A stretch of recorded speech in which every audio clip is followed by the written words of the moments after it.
Hello, this is the first part of Claws of a Lion by Neon Zangetsu. Link will be in the description. All author's notes have been removed between chapters. Also, any explicit NSFW scene will be removed. This part will cover chapter 1 to 10. Killed by my best friend. Would you look at that? He got me the second time around. I'm sure there's a joke in here somewhere. Be sure and tell it before I bleed out, will you? Tilda? New life. Some say Tywin Lannister does not felt fear. Perhaps that was true. Perhaps not. Who can say? As Lord Paramount of the Westerlands, head of House Lannister, Lord of Casterly Rock, and Warden of the West, Lord Tywin was certainly made of sterner stuff than the average Westerosi noble. He had taken a house once known for its weakness and made it strong once again. Not through generosity or honour or foolish kindness, but through ruthless pragmatism. He was, after all, the head of his house. Naturally, the head of the house must stand strong, lest they appear weak. It's the family name that lives on. It's all that lives on. Not personal glory or honour, but family. His father had been weak in matters of the realm. He would not be. Those who had come to think of the Lannisters as weak were swiftly disproved of such notions. If a debt were owed to him, one must repay it. If one did not, well, just ask the Rains and Tarbex. If any were yet living, they would loudly attest to his intensity. The bards had even composed a quaint song of the massacre, a tragic but necessary step in furthering the foundation of their house, while eradicating those who would oppose them. The Lannister name would remain long after he returned to the dirt, the legacy left behind by him, his children, and his children's children. At present he had little hope for Jaime or Cersei, far too interested in preening than statecraft or the business of Casterly Rock. Perhaps that wasn't fair him. They were only children after all. But neither had proven themselves overmuch in the last 9 months. Thus, it was here with his third child that his hopes lay. Hope and all the soul-crushing fear that came with it. Yes, Tywin Lannister knew what fear was. He understood it, respected it. Push. He knew that fear now. Felt it coil in his gut like a hideous serpent, threatening to strangle him as he watched his lady wife writhe on her birthing bed. Each cry ripped through Casterly Rock, a knife through his heart, every gasp a painful blow to his soul. And there was nothing he could do for her. For all his might and wealth, Tywin was as powerless as any other man in this. Weak as any other. He could only stand by and hold her hand while she swore and spit and snarled. Joanna, the light of his life, the one woman in this world that he would yield to, his everything. Without her, his life would be rudderless, his heart hardened. She was every bit a lioness of the Lannisters. It was not pain that made her weep, but concern for the babe in her belly. "He's coming, beloved." The frantic desperation in her voice unmanned him. "I can feel him." For all his wit, Tywin found himself struck speechless by her ferocity. He saw the strain etched into her face, the pain as that old doddering fool of a maester coaxed her through her contractions. Yet for all her suffering, Joanna had adamantly refused milk of the poppy or any such medicine. Though she bled and bore her suffering with a tenacity few possessed, though she gritting her teeth, as her body worked tirelessly to usher this tiny new soul into the world, he couldn't help but fear for her. Golden hair hanging like a wreath about her pale, sweaty face, her crimson dress hiked up to the knees. The child was nearly here, or so she claimed. He was inclined to believe her. Gods, so much blood. A man's past can haunt him. The smallest of actions often have the most lasting of consequences. Cersei and Jaime had been a hard birth for her. This was harder still. For all the blood and battle he'd seen, the sight of a child being born. His child still unnerved him. Yet he couldn't bear to tear himself from his wife's side, even as her grip promised to crush every bone in his right hand. He grimaced against it and willed himself not to dwell on dark thoughts, but pleasant ones. At least Eris, in a rare moment of sanity, hadn't objected to Pycelle's presence for Joanna's labour. With him here at Casterly Rock, she might yet survive, or she might die. A sharp and sudden squall arose all at once, startling husband and wife alike. "It's a boy, my lord!" For all his age, Pycelle proved his worth and loyalty 10 times over. In less than a minute, he'd severed the umbilical cord and wrapped the wailing babe in clean linen. Then his bearded face turned down and pensive for some reason as he gazed at the child's face, for reasons Tywin didn't understand. The boy looked healthy. He certainly sounded healthy enough by his cries. No, he decided. He didn't like the look the Grand Maester was giving him. As if he were a freak of some sort, an abomination. Nothing could be further from the truth. He was not a dwarf, and Tywin saw no extra fingers or toes. He was, for all intensive purposes, just a boy. Red orbs? No doubt the Maester meant the words for himself, but Tywin's keen hearing caught it immediately. An ill omen. What are you on about? But Joanna was already rising, reaching for the newborn with the single-minded intensity that so defined her as a mother, and he never had his answer. Concern for his wife won out over suspicion, and he released her hand to place a steadying hand against her back. She swatted it aside and propped herself up on her elbows of her own accord, drawing a chagrined smile from the lion.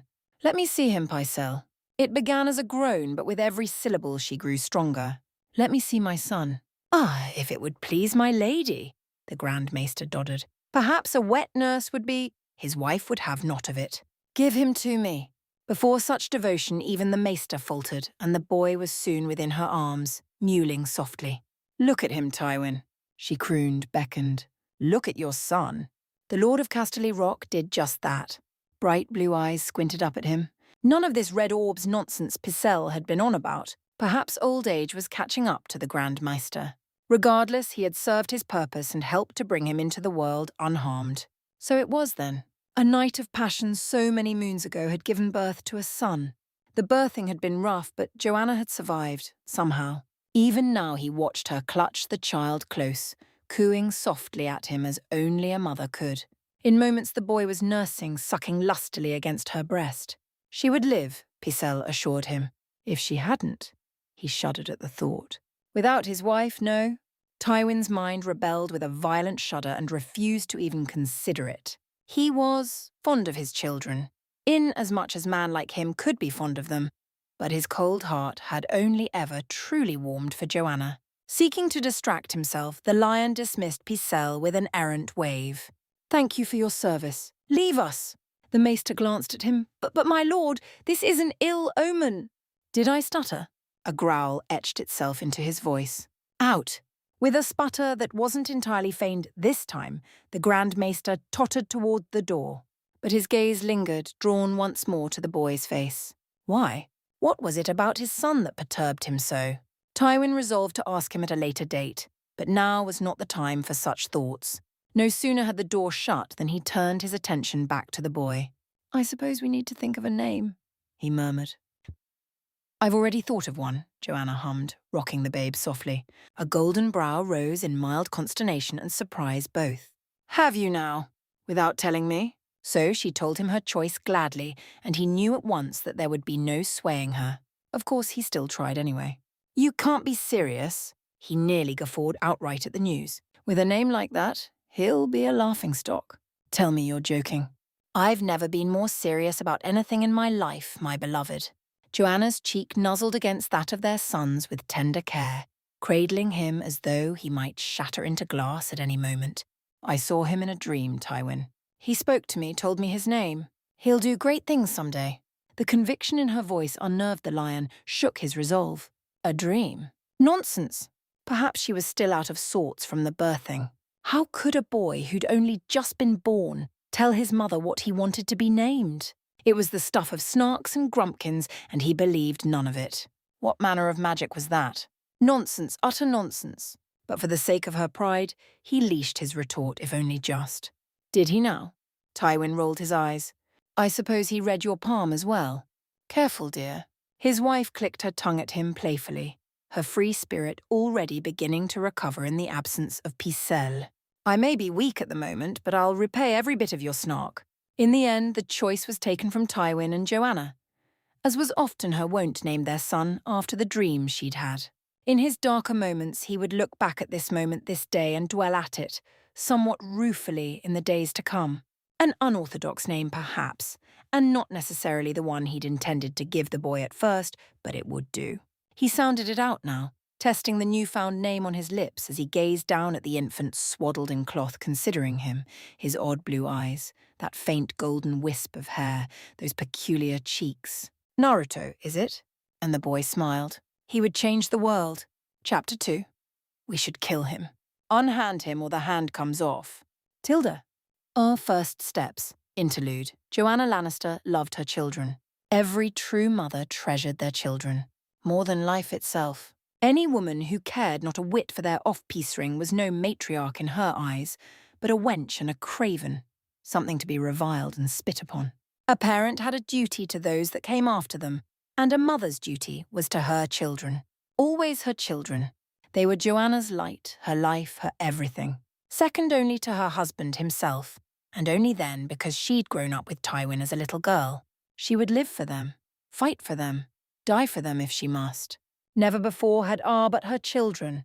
As such, she adored the twins just as much as she did the babe in her arms. Stubborn Jaime, still struggling with his letters and only just now learning to hold a sword, yet wide-eyed with wonder when he saw the bundle in her eyes. Sullen Cersei, petulant at no longer being the centre of her mother's world, yet curious about her new brother all the same. Blue eyes, he murmured. That's new. What of it? Cersei gave a sulk, heedless of the look it garnered her. They might yet change. Joanna offered Jaime an indulgent smile. Would you like to hold him then? Jaime jolted but shook his head fiercely. But I might drop him. Don't be such a coward. Of course, Cersei wasn't going to take that lying down.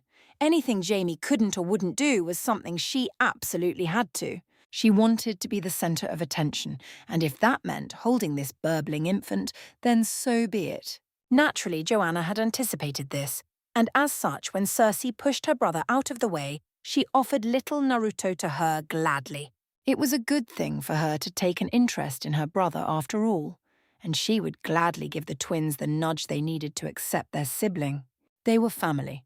Family looked after one another. Careful now, she instructed as young Cersei cradled the infant in her arms. Watch his head. I have him, mother. Cersei tossed her head. I don't see what all the fuss is about. Then the babe reached up and did the unthinkable. Her daughter blinked. Once. Twice. Finally, she dared a small smile. He is rather cute, I suppose, she mumbled weakly. For a babe. Jaime crowded in at her elbow. Quite the grip he's got. Joanna would forever vividly recall her first memory of them interacting with one another, of watching spellbound as the babe clutched at Cersei's outstretched finger and cooed softly. That drew a rare smile from her daughter, and she even unbent enough to deign a giggle. In that moment, their eyes, there was no distinction to be made between the three of them. They were her children. She would love them until the end of her days, and beyond. Any child that came after this one would be just as loved. So she swore. By the old gods and the new. Tywin kept insisting they name him Nathaniel, at least. Naruto was too foreign a name for a Lannister, he said. It won't command respect, he said. Eventually she yielded, if only in part. Let this rotten world call him what they willed. If her beloved was so keen on calling him that, then so be it. Joanna had sworn she would always call him by the name she'd given him. It just felt right, somehow. When the Maesters had tried to take him from her, she'd refused then, just as she refused them now. She no longer trusts them. But she'd trust family. Jaime and Cersei, they'd look after him, even after she was gone. She couldn't be there for him forever, but his siblings, Cersei and Jaime and any future children Joanna herself had, would be there for him. Naruto. Yes, it was just as she'd said before. One day she knew this boy would change the world. Chapter 3. Family is everything. With a family like this, who needs enemies? Careful now, boy. I enjoy your wit, but you tread on thin ice. Tilda Tywin and Naruto, the Golden Sons. His little brother was a vicious fighter. Jaime Lannister realized this terrible truth relatively late in his childhood, and that was his mistake. By the time he understood what Nathaniel Naruto truly was, the boy had nearly become his equal in the art of the blade. Oh yes, his baby brother was good. Very good. Better than good, even. He had the potential to be something extraordinary. And dangerous. The great ones always were. Some were born with a silver spoon in their mouths. Others were good at fighting. Steel sang in a clenched fist hand and daggers danced in another, a deadly dervish of death in which Jaime found himself the centre of. Sparks flew through the air as their weapons collided. Once, twice, thrice now. Parry, riposte, thrust. He could scarcely deflect, much less evade those nasty little knives. Nathaniel drove at him again and again and again, keeping him on the back foot, forcing him toward a corner. They were using live steel today, and he almost found himself regretting it, if only because his dear sibling wasn't afraid to take a few nicks to face for a win. He'd done it before. Ladies liked scars. Naruto would have more than a few by the time he reached adulthood. Blast, but those daggers were quick. He shunted one aside, hissed as his brother cut his shoulder beneath his tunic and lashed out, delivering a brutal right hook in rebuttal. Naruto took it with a grunt, stepped back, wiped a thin line of blood from his lip, and grinned. Then he came at him again. Bloody relentless. Jamie considered himself no slouch with the sword. He was skilled himself, but swordsmanship was where his martial talents both began and ended. His baby brother didn't just train with the sword. No, you see, Nathaniel was the second son. The spare, not the heir, given nothing he couldn't grasp for himself. And so he trained with whatever he could get his grubby little mitts on. Yesterday, it had been an awful axe. Today it was those damnable dancing daggers. Tomorrow he suspected it would be a spear, one of Dornish make. Cersei had seen him drilling with it. A fist slammed into his side, shattering his thoughts and rattling his ribs through the armor he wore. Pay attention, brother Tilda, he sighed. I am Nathaniel, his sibling scowled. Don't like being called that. It's just a name. Your name, he tutted back with a grin, easy burden to bear, Al. Nathaniel must have took issue with it because he crashed into him like a falling star. A knee surged up into his groin, rendering the world white and doubling him over. A hammer fist rang his blade like a bell.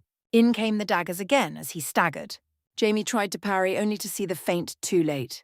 His beloved brother reversed course at the last instant and gave his face an open-palmed smack in return for that right hook he'd taken earlier. Jamie recoiled with a hiss. Gods, you're a sharp little thing, he muttered, rubbing his aching cheek. Daggers in the dark won't get you everywhere, brother. I disagree. Naruto grinned, slid them up his sleeves, eliciting a brief lull in their little duel. They've gotten me precisely where I want to be. As for you, he was still speaking when he whirled. A boot swept Jamie's legs and knocked him to the ground. He landed hard on his back. The moment he did it, Naruto jumped him. Twin daggers crossed over his throat. Time to yield, bit brother. Another loss to his little brother. How galling. I give. Nathaniel, Naruto, grinned down at him, hopped off his chest and offered his hand. Jamie clasped it with his right and let himself be hauled upright. Stronger than he looked, this little brother of his.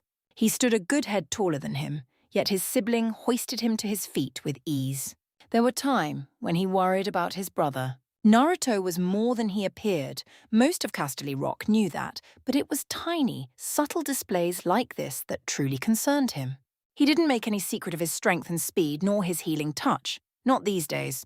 Second son though he might be, he couldn't help but wonder what his little brother would be like when he was older. Naruto touched a hand to his forehead and grimaced. Jamie saw it and guided him down to a stone bench. Headaches again? A little. He clicked his tongue in mild irritation. Feels almost familiar. Jamie turned a keen eye turned on him. Don't go mad on me now. Whatever would I do without you? A blonde brow quirked. Live a better life? Don't say such things. Huh, his brother grunted. Enough about me. You need to pay attention in a fight. See? Naruto tapped a dagger to his wrist. That's you disarmed. Literally. What would you do if you lost this hand? I expect I'd have to learn to use my left. An elbow ribbed him good and proper. You're shit with your left? Honest to a fault. A wry chuckle escaped him. You really don't fight with honor, do you? Honor doesn't win wars. It gets men killed. Victory is all that matters. The faint sound of clapping filled the yard. Well said.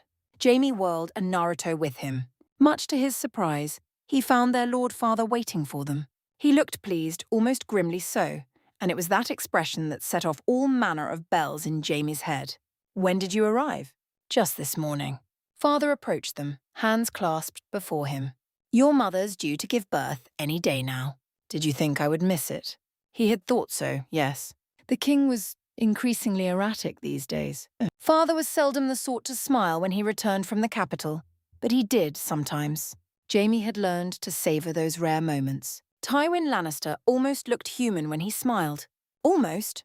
Theirs was a powerful house, but they did not rule. No, that right fell to the dragons, the Targaryens, and a king who may or may not be mad. Just as well. Jamie had no interest in the Euron throne. He knew well the rules of succession. Casterly Rock would be his one day. Cersei would likely marry Rhaegar, and Nathaniel, well, father would doubtlessly try to throw him at some crazed Targaryen wench down the line, or maybe some other highborn lady whenever one came of age. His brother had complained rather loudly about that. He looked fit to complain again right now, given the letter father was now dangling before him. Jaime squinted at it, curious. He recognized that seal. Didn't it come from... This came from the capital, father answered for. For him? For you. Nathaniel perked up and reached for it. Tywin tugged it out of his reach. I thought we had quashed this folly of yours by now, Nathaniel. You play a dangerous game. Jaime perked up. Girl? Father had taken him to King's Landing a fortnight past. Had his little brother met someone? Who then? It didn't make a lick of sense. The only family of any real import in the capital were the Targaryens, and gods be good. Surely his little brother wasn't that foolish. How would you know? Naruto adopted a rather mulish expression. If you'd just give her a chance, you'd see she's suffering. You are my son. Tywin spoke over him, appearing to loom larger every moment. A Lannister. When you marry, it will be for the benefit of this family, not yourself, and certainly not for a foolish scheme such as this. He spun on one heel, eyed a nearby brazier, then flung the tiny scroll into it, heedless of the outraged noise Naruto made. You will cease this foolish pursuit, and we will speak no more of this. His eyes could have made a Northman shiver in that instant. Do you understand? Father, Jaime forced himself to rally. He had to know. Who is that letter from? It matters not, he said at length. Family is everything, and I will not allow either of you to drag our name through the mud. Naruto scoffed at him. With a family like this, who needs enemies? Careful now, boy. I enjoy your wit, but you tread on thin ice. Naruto lifted his chin to stare father down. Oh dear. Jaime knew that look, and it was nothing good. This could only end poorly. A distant scream pierced the tension. Cersei came hurtling around the corner, face absolutely ashen. Mother's gone into labour! In an instant, any such thoughts of the future courtships were summarily forgotten. Nathaniel didn't walk. He all but sprinted past Cersei, practically bowling her over as he raced for the bedchamber. Jaime followed a more sedate pace. What was the rush? The babe would come when it came. Would it be a girl? Her wondered. Or were they to have another brother? 0.0. When her labours began, Joanna Lannister, she welcomed them wholeheartedly. It was as a difficult birth, one that nearly killed her. All to bring a dwarf into the world. With his birth, she became possessed of the belief that her middle son wasn't normal. Naruto didn't left her side the entire time. Whatever he'd done had healed her, prevented her from bleeding out. Most mothers would have balked at such a display. Not Joanna. She'd sworn to love all her children, and she resolved to love this one. Imperfections and all. And so she named their newest son Tyrion. She'd never forget the look on Tywin's face when he saw him. Nor Jaime or Cersei or Naruto. Hello, Tyrion. She'd always remember the way her second son crooned over the mewling babe in her arms. Welcome to the world. Chapter 4. What have I told you? The lion does not concern himself with the opinions of the sheep. No? What of dragons, then? Does the lion concern himself with them? Or does he wait for an opportune moment to strike? You're learning. Of course I am. I had a good teacher. Tilda Tywin and Naruto. Protect the family. The Martells came to Casterly Rock soon after Tyrion's birth. Oberyn Martell and his sister Elia Martell, to be precise. By the dazed look in their eyes, Naruto knew it was their first time away from Dawn. And neither brother nor sister seemed overmuch fond of anything. Not the food, not the weather, not their strange accents. Nothing. Not even their own Lord Father who brought them here in the first place. He couldn't blame them. The man had gone off to discuss business with Tywin and left the four of them here in the sitting room to bond, as he put it. Which left them at a bit of an impasse, you see. They were only children. No one knew what to do. Or say, for that matter. Well, he did. But he'd prefer not to show his hand just yet. In truth, he found himself empathizing with the plight of the wayward Martell's siblings. They looked lost and wholly out of their depth. He'd never been to Dawn, but he expected his reaction would be much the same if he visited their kingdom. King's Landing was, crowded to be sure, yet it was nothing compared to the searing heat of the real South. Jaime leaned over to whisper in his ear. They certainly seem friendly. He elbowed his older brother in the ribs. Be nice. Where's Cersei? With Mother, came the sigh. Where else would she be? Naruto winced despite his best efforts. Of course. Cersei disdained such matters. Anyone who isn't us is an enemy, as she was often so fond of saying. She'd only grown more terse these past few weeks. Joanna's survival had been a near thing during Tyrion's birth, and she has never truly gotten over that. Time mended all wounds, but for now her pain was still fresh. She would take a while to adjust. Until then, he'd need to keep an eye on her, and Tyrion. He didn't think she might be that stupid, but her emotions always ran hot where family was concerned. Which left him and Jaime to deal with this. So be it. If no one would make the first move, he supposed it fell to him. I'm gonna talk to them. Jaime didn't bother to hide his grin. Father won't like that. Oh yes. He could imagine him saying something to that effect. I didn't raise you to be this foolish. Tywin Lannister was a force to be reckoned with, at home or abroad, even with his family. But what he didn't know wouldn't hurt him. He caught the Martell siblings staring his way, plastered a winning smile across his face, and radiating confidence, walking their way. Jaime followed and let him do the talking, bless his soul. Welcome to the Rock. He offered his right hand. I'm Nathaniel. Oberyn and Elia exchanged a glance between themselves. Naruto kept smiling. These days, it was all too easy to slip into the guise of Nathaniel Lannister, rather than Naruto Uzumaki. Sometimes he made a game of it, seeing how long he could keep up the act and charm those around him. Oh, he loved his new family, make no mistake, but it was still a bit of a lurch sometimes when he thought of it. The irony wasn't lost on him. In his first life, he'd been born to nothing. He'd clawed his way to the top with nothing but grit. Naruto Uzumaki became powerful, but he didn't have true power or influence until nearly the end. Now, as Nathaniel Lannister, son of Tywin Lannister, he had wealth, influence, power. Son to the second most powerful man in all of Westeros, while retaining nearly all of his abilities from his first life. The world was his oyster. It wasn't quite the same. He missed Kurama, missed him more than words. Surely he was out there somewhere in this brave new world. He had to be, and he would find him. A stray breeze tugged at his face, drawing him back to the present. Someone had clasped his hand while he was lost in his head. Oberyn, no doubt. Tywin said was a bold one. It is a greater pleasure to finally meet you, my lord. A smooth voice captured his ears. Father speaks highly of you. Heat shot up Naruto's neck, burning into his cheeks. That voice did not belong Oberyn. Sure enough, glanced to the right and found Jaime had led him away, striking up a conversation with him. Traitor! He should have known. He didn't like talking to any girl that wasn't Cersei. Inevitably, his gaze was drawn back to Elia Martell. He'd once heard Joanna describe her as, and, he quoted, a gentle, good and gracious girl, but also frail due to her delicate health. Kind and clever with a sweet wit. Looking at her now, he could see that much. She was a pretty girl. Bright, bemused eyes beamed back at him from a dark face framed by curtains of ebony black curls. Her smile held none of Cersei's venom, and that pale yellow dress flattered her. More than that, she seemed nice, not timid, and quite willing to chew him out if he wronged her somehow. Right. Protocol. He raised their hands, fingers still intertwined, and kissed her knuckles. My lady. Oh? Elia Martell did not titter and flush, but rather laughed and arched a dark brow at him. Is that how you Westerlanders greet a Dornish woman? It is how a proper lord greets a beautiful lady, yes. He couldn't quite hide the wry smile behind his retort, less so when she snorted. Sassy girl. He liked her already. Oberyn's sister lowered her hand, but didn't let go of his and wound up tugging his arm down with hers in the process, as her eyes flitted up to meet his. We've heard curious things about you in the South, Nathaniel Lannister.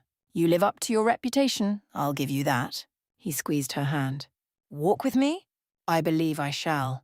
Elia accepted with good grace, allowing him to lead her, pausing only to crane her neck and look back. Oberyn, can I trust you to behave yourself while I'm gone? Her brother snorted. I could say the same of you, dear sister. She rolled her eyes. Do you have anything like the water gardens here? Water gardens? He chuckled softly as they walked. Now, we don't have one of those, but we do have a stone garden. The Dornish woman blinked at him. How can a garden be made of stone? Naruto chuckled a little at her innocence. Let me show you. Down through the rock he led her, into the very bowels of the keep. Elia proved herself both an amiable and inquisitive guest. filling the silence between them with questions as they continued their descent. At times, it seemed she wanted to know everything. Did they still have lions in the keep? Was Lan the Clever real? Had they found Brightroar, their ancestral Valyrian steel blade, yet? It made for good conversation, and he revelled in the chance to talk with someone new for the first time in months. In nearly no time at all, they reached their destination. Here we are. Naruto swept an arm out before himself. Take a look. The stone garden was a godswood nestled in a cave within the rock. It contained a twisted old weirwood whose tangled roots have almost filled the cave, choking out all other growth. The face carved within had its eyes open, unlike some, and those eyes almost seemed to stare their way now, observing the two of them. Elia clutched at his hand, shivered a little. He didn't. He found the old tree comforting. It always felt like something was watching over him here, protecting him. He liked to come to this place when he was alone. It brought him small semblance of peace when his heart was troubled. Sometimes Mother joined him. Cersei had on occasion before Tyrion was born. She'd prayed for a sister. Instead, she got a deformed little brother that nearly killed her mother, a sibling she seemed to hate with all her heart. So that's a weirwood tree. He looked her way. You don't have them in Dawn. We do not. Father says they cannot grow in the hot climate. What brings you this far west? Not that I'm complaining, mind you. Father decided it was high time Oberyn and I saw the other 6 kingdoms. Elia flicked a strand of dark hair out her eyes. Casterly Rock is merely the third one stop of many. We've already been to both Storm's End and Highgarden. Realization broke like the dawn over the narrow sea. Travelling this far meant one of 2 things.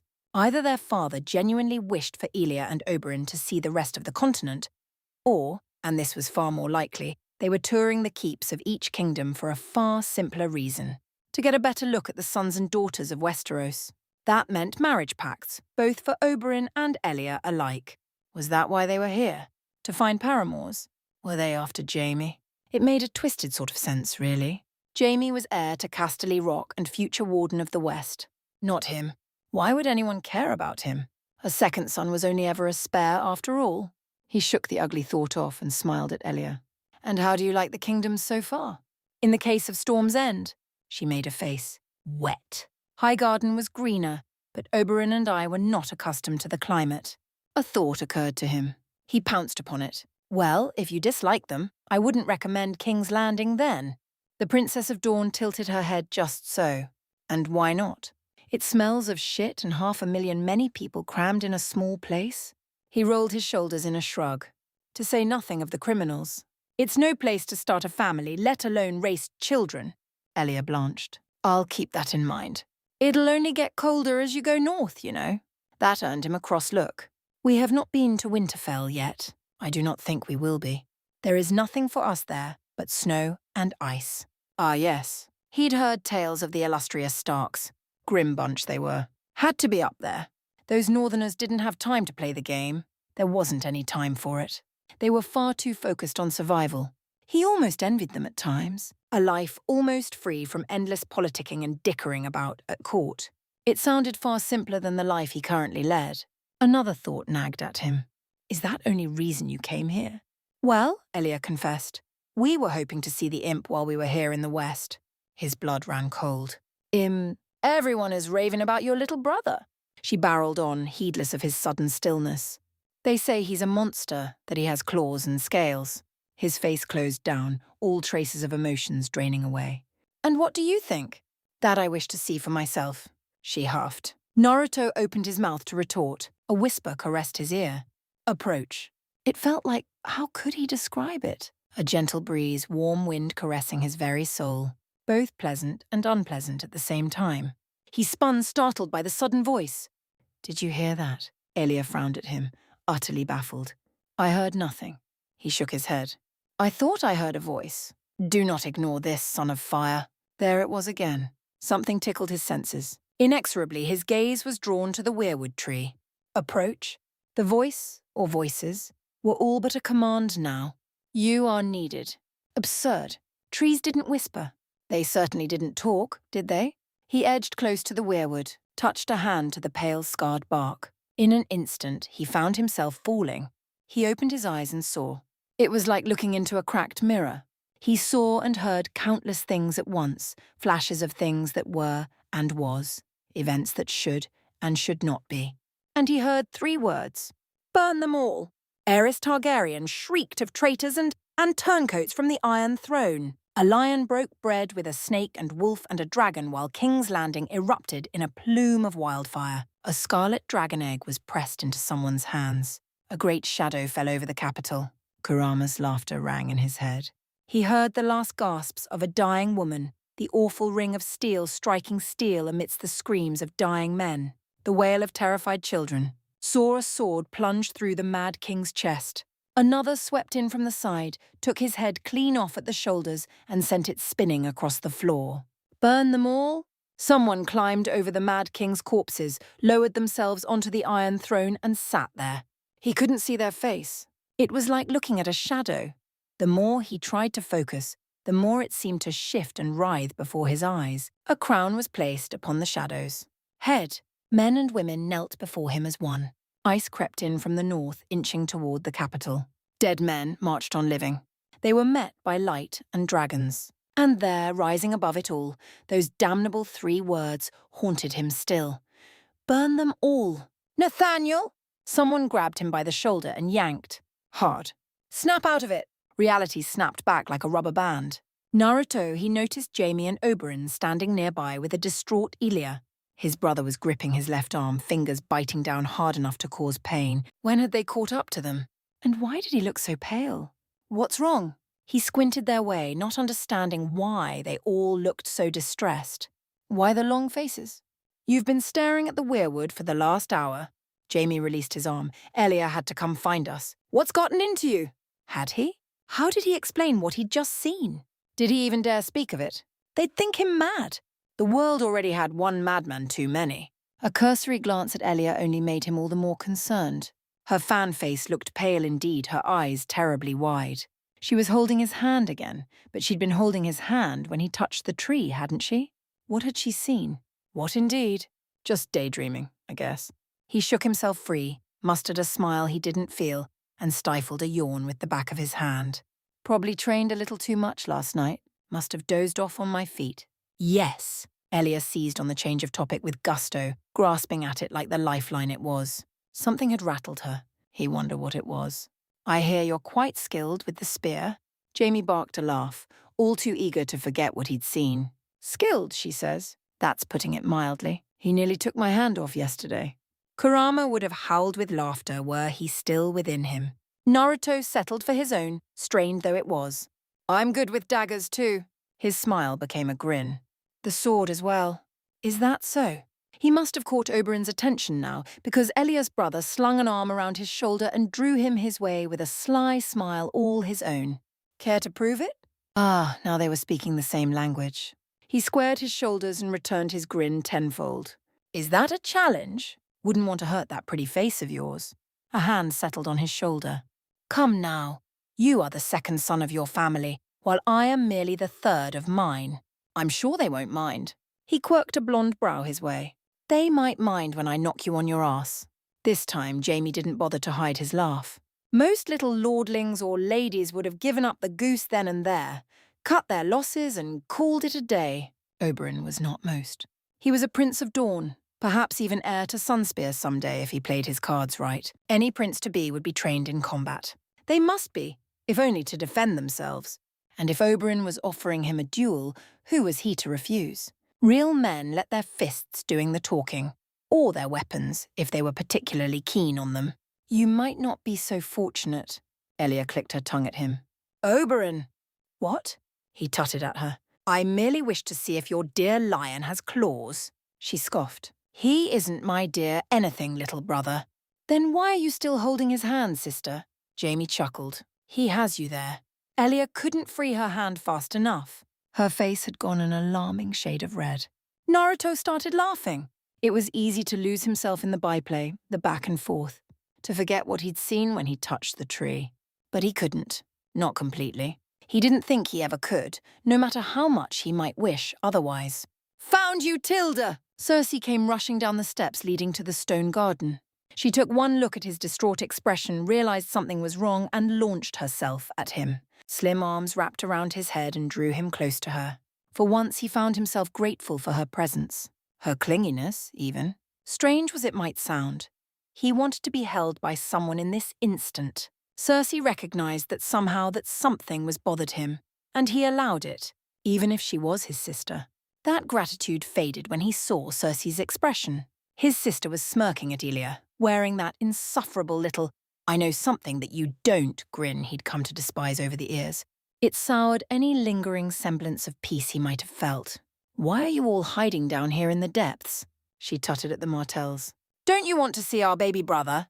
"Of course we do, Lady Lannister," Oberyn replied. "But we didn't know the way to the nursery." "Well, now you shall." She released him, turned and beckoned as though she were the queen herself. "Come, this way." Naruto exchanged an uneasy look with Jaime. His brother shrugged helplessly. What else could he do? Up they went once more, retracing their steps, the journey made in silence. No one spoke. No one dared. If only because they dreaded what might lay in wait ahead. Soon enough, Cersei led them to the nursery. Mercifully, Naruto found no blood within. He could hear Tyrion in his little crib. He immediately noted Joanna's absence, however. "Where's Mother?" "With the scepter," she replied primly. "Praying?" His eyes narrowed. "What are you up to?" "Nothing at all, brother of mine," she cooed. Still smiling, she turned to face the Martell siblings, grasping at the veil over. "Look at him." She unveiled the crib. "Behold our monster." "Ah!" Oberyn and Elia peered at him. The latter gasped, not in shock or horror, but sympathy. "That's not a monster. That's a baby." Oberyn leaned in to get a better look and frowned. "His head may be a bit large, his arms and legs are small, but he's not a monster." In that instant, Naruto knew he'd be lifelong friends with him, to the last of his days. If he'd called Tyrion a monster, he would have decked him. "It doesn't matter," Cersei sneered, heedless to their byplay. "He nearly killed my mother." "Everyone says he will die soon. I hope they're right." She reached in and pinched his nose shut, drawing a distressed cry from the poor babe. He shouldn't not have lived this long. Crack! Why did his hand hurt so much? Naruto looked down. Jaime gasped, and he saw why. His arm was extended, knuckles clenched into a fist. There was blood on his hands.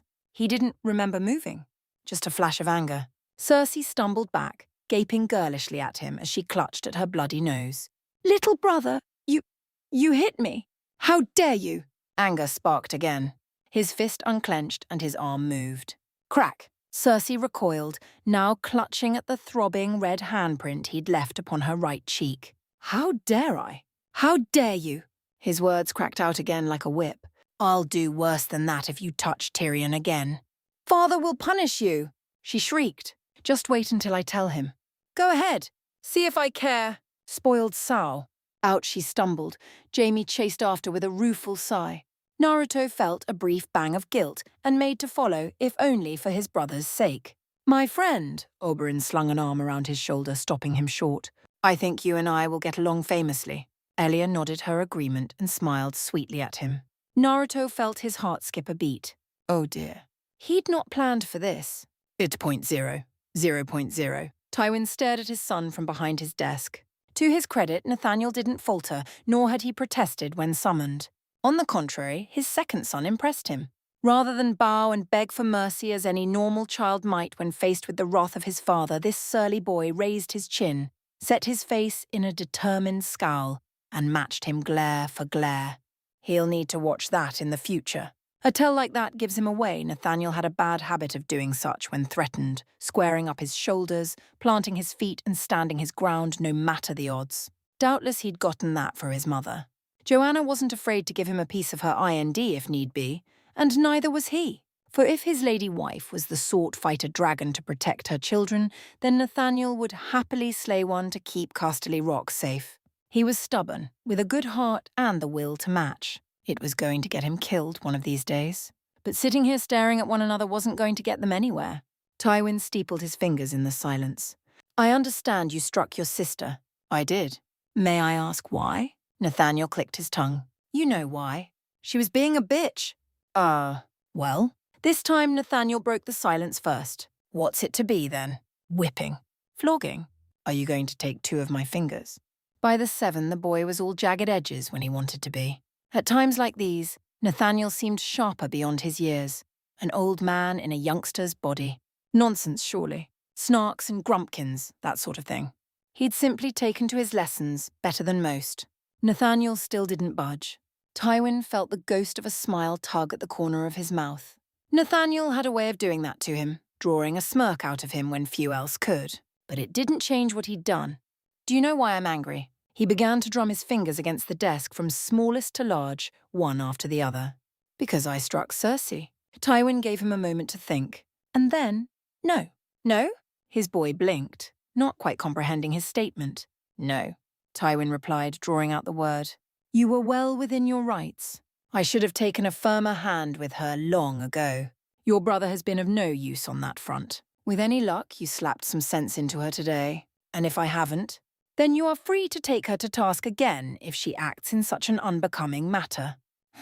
The boy's brow furrowed. I might, could make her a better person. But if you're not angry about that, then why am I here? Now was as good a time for a lesson as any. Tell me, why do you believe you are here? Nathaniel squinted at him, frowned now. Because of the spectacle I made. Good. Tywin nearly leapt from his desk as he shouted the word. You're finally asking the right questions. I am cross with you, not because you struck your sister, but because you did so before witnesses. A brief pause not to let the weight of his words sink. You made us appear weak before the Martell children, and although their father was thankfully not there to see, they've surely told him by now. She was pinching Tyrion's. Tywin held up a hand to forestall an argument. I am aware, Jaime told me. I didn't say your actions were unjustified, but you will not fight in public. Do you understand? Nathaniel hung his head and kicked at the floor. As you wish. Blast. He couldn't stand to see the boy, the one he'd begun to pin his hopes on, sulk like that. He tapped a finger against the desk. Come here. His son obeyed. What do you see? Nathaniel glanced to the map sprawled across his desk. Westeros, the Seven Kingdoms, and a moment of silence. Legacies, the future. Yes. He stabbed a finger down on Casterly Rock. There's a reason the name Lannister is remembered, not that of the Casterlys. It's the family name that lives on. Not your brother's personal glory, not Cersei's deluded notions of power, but family. Family is important. It is all that lives on. It must. It will. Nathaniel looked to him. Will it? Tywin spread his hands across the desk and leaned forward. You, brother, wants to be a Kingsguard with no idea of what that horrid position entails. Your sister rails at anyone who dares to oppose her, all the while thinking herself more clever than anyone alive. And you're... Tyrion is my brother. Nathaniel met his gaze evenly. And your son. That much he could not deny, no matter his deformity nor the danger he'd placed Joanna in. He is my son, if he lives. You think he won't? He shrugged. Dwarves have been known to die young. You know this. I do. Something dark passed through the boy's gaze. And I'll be watching over him to make sure he does live. He's family. He understood that at least. Perhaps there was hope for Nathaniel yet. Tywin took his hand from the map and brought it down on his son's shoulder. We must appear united. Always. Do you understand? Nathaniel nodded. Someday you will marry and take a wife of your own. He paused, considered the matter for a moment, grappled with it, then spoke his heart's true desire. When the day comes that you do, seek out a good match. Find a partner that pleases you, someone with whom you can spend the rest of your life with, as I have. That will make all the difference in the years to come. And should you father any bastards? His boy stood a little straighter and clasped both hands behind his back. I'll see them looked after. As you should. If your brother does become a Kingsguard, you will be named my heir.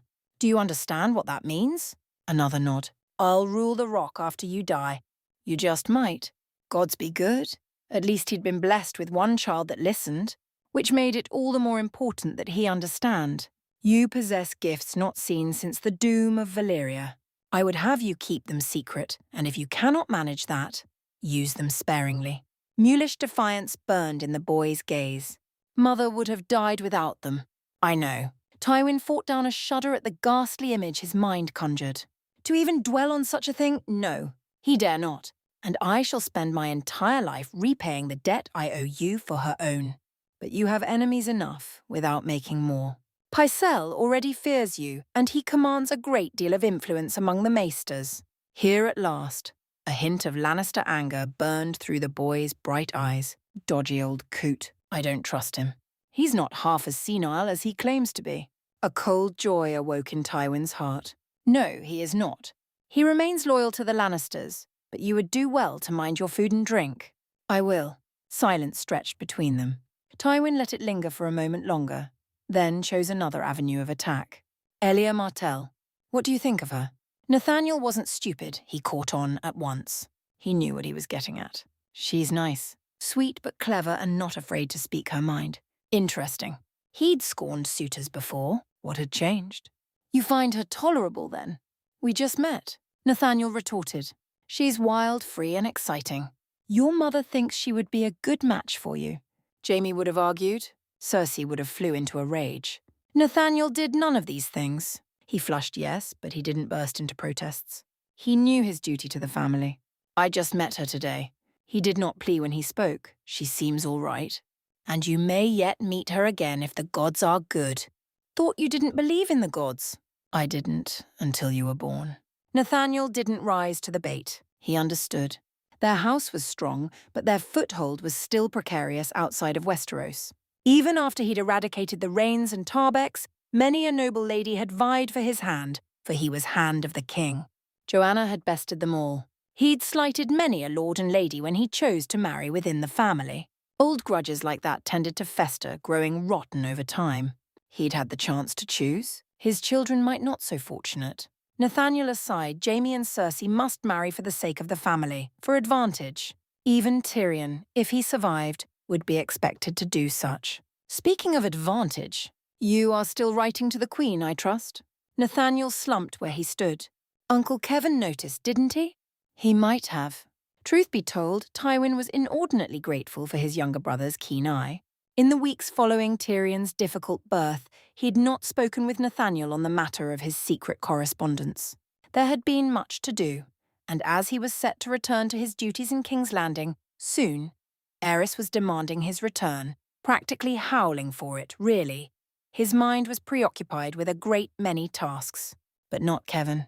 He hadn't failed to notice the ravens coming to and from the rock. A short while ago he had told him to cease such frivolities. But now the realm was beginning to tip. Who could say which way it would fall? Those harmless letters between him and Queen Rhaella might make all the difference in the years to come. And if there was a war? A mad idea entered Tywin's mind. He did not dismiss it, but instead shelved it away for later use. If that's your one vice, then so be it. He rounded the desk and planted a hand on his shoulder. But for God's sake, be careful and don't use your name when you write to her. Aerys would be all too happy to tear you away from Casterly Rock. From your mother and I. Nathaniel wrinkled his nose. Don't want to be a Kingsguard. Too many oaths. Tywin arched a pale brow. And if the king demands it? I'll tell him exactly what I think of him. Tywin actually laughed at that, a rare bark of genuine laughter that echoed through the keep. It surprised even him. He could imagine it now. Nathaniel already held a low opinion of Aerys, one they both shared. For a single mad moment, he saw it in his mind's eye, Mad King indeed. Nathaniel scoffed and spat at the feet of Aerys. I've seen far worse things than you, Aerys Targaryen. Horrors that would make you seem sane. You won't take me. You can't. You're weak. Good. He shook himself from the daydream and chuckled ruefully. Then, more softly now, good. You've more sense in your head than Jaime. I'll say it again. You're blessed with abilities that few possess. You're blessed to belong to the most powerful family in the kingdoms. And you're still blessed with youth. And what are you going to do with these blessings, He tilted his head to regard him, one lion to another. Be a glorified bodyguard?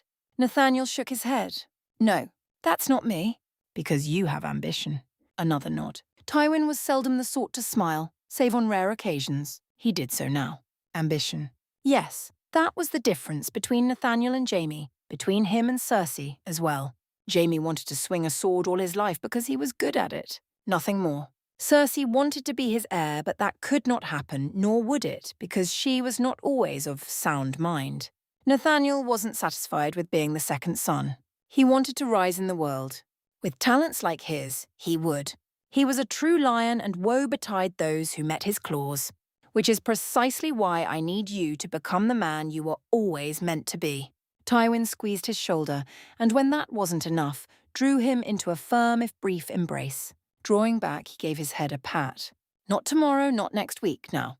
You must be prepared should the worst happen. Now back to the matter of the Martell girl. The door to his chambers swept open. Joanna marched through wearing a dangerous smile. Oh dear. Tywin knew that smile. He knew it far too well. Dear husband, surely you weren't discussing our son's future without me, were you? Tywin sank back into his seat. It was the wisest course of action, given her expression. You were resting. I did not wish to disturb you. No, you simply decided to mention the Martell girl on a lark. She cast a glance to a bemused Nathaniel and unbent enough to kiss the boy's head. Go check on your little brother, dear. She tousled his golden hair with one hand, smiling softly. Your father and I have much to discuss. Nathaniel needed no further prodding. He scampered out and slammed the door behind him. Tywin pinched the bridge of his nose. Was that necessary? I deemed it so. Joanna sat upon the desk and propped one leg up, exposing a pale thigh to his wanting eyes. So yes, quite necessary. His throat went dry. Gods, but she knew how to torment him. How are you feeling? Very much recovered, thanks to our son. She granted him a lascivious wink and realization dawned. Exceptional, even. And lonely. Her gaze pierced his. You're leaving for King's Landing tomorrow. It was not a question. She always saw right through him. I am, and you wanted him out of the room. I did. She grinned. Now then, will you be taking your trousers off, or shall I do it for you? Tywin stood. Joanna caught him halfway, crushing her mouth against his. He swept an arm across the desk, clearing it, pressing her atop it. Far be it from him to refuse his lady wife. 0.0. Naruto heard the noises behind the door and closed his ears to them. On one hand, he was hardly a stranger to that sort of thing in his first life. But still, these were his second parents, his new family. It was like imagining Minato and Kushina going at it. His mind recoiled. Ew! Ew! Oh! Not thinking about that. They're gonna give me another sibling at this rate. And wouldn't that be amusing? It was a strange thing indeed to be the middle child of 4, but he wasn't about to complain. He wouldn't mind another brother or sister. Maybe another girl would keep Cersei sane. Or not. He really couldn't understand her sometimes. She'd shown a flash of kindness down in the stone garden, only to turn and be a vicious little witch minutes later. He'd figure her out one of these days. But not today. In the end, he left his new parents to it and let his feet carry him back to Tyrion's nursery. By some stroke of luck or fate, he didn't stumble into Cersei on the way. He expected the scepter was giving her a tongue lashing. Or maybe Jaime was not, he decided. Not Jaime. He adored Cersei, and he didn't want to think of them right now. Quick steps carried him to his little brother's cradle. A pleased babble greeted his arrival. Good. He remembered him. Hey, little brother. He let the facade drop just for him, and how are we doing? A tiny hand pawed at one of his fingers, but couldn't quite reach with those stubby arms. His heart lurched and he reached in the rest of the way, allowing the infant to grasp his hand. For some reason he found himself fiercely protective of him, dwarf or no.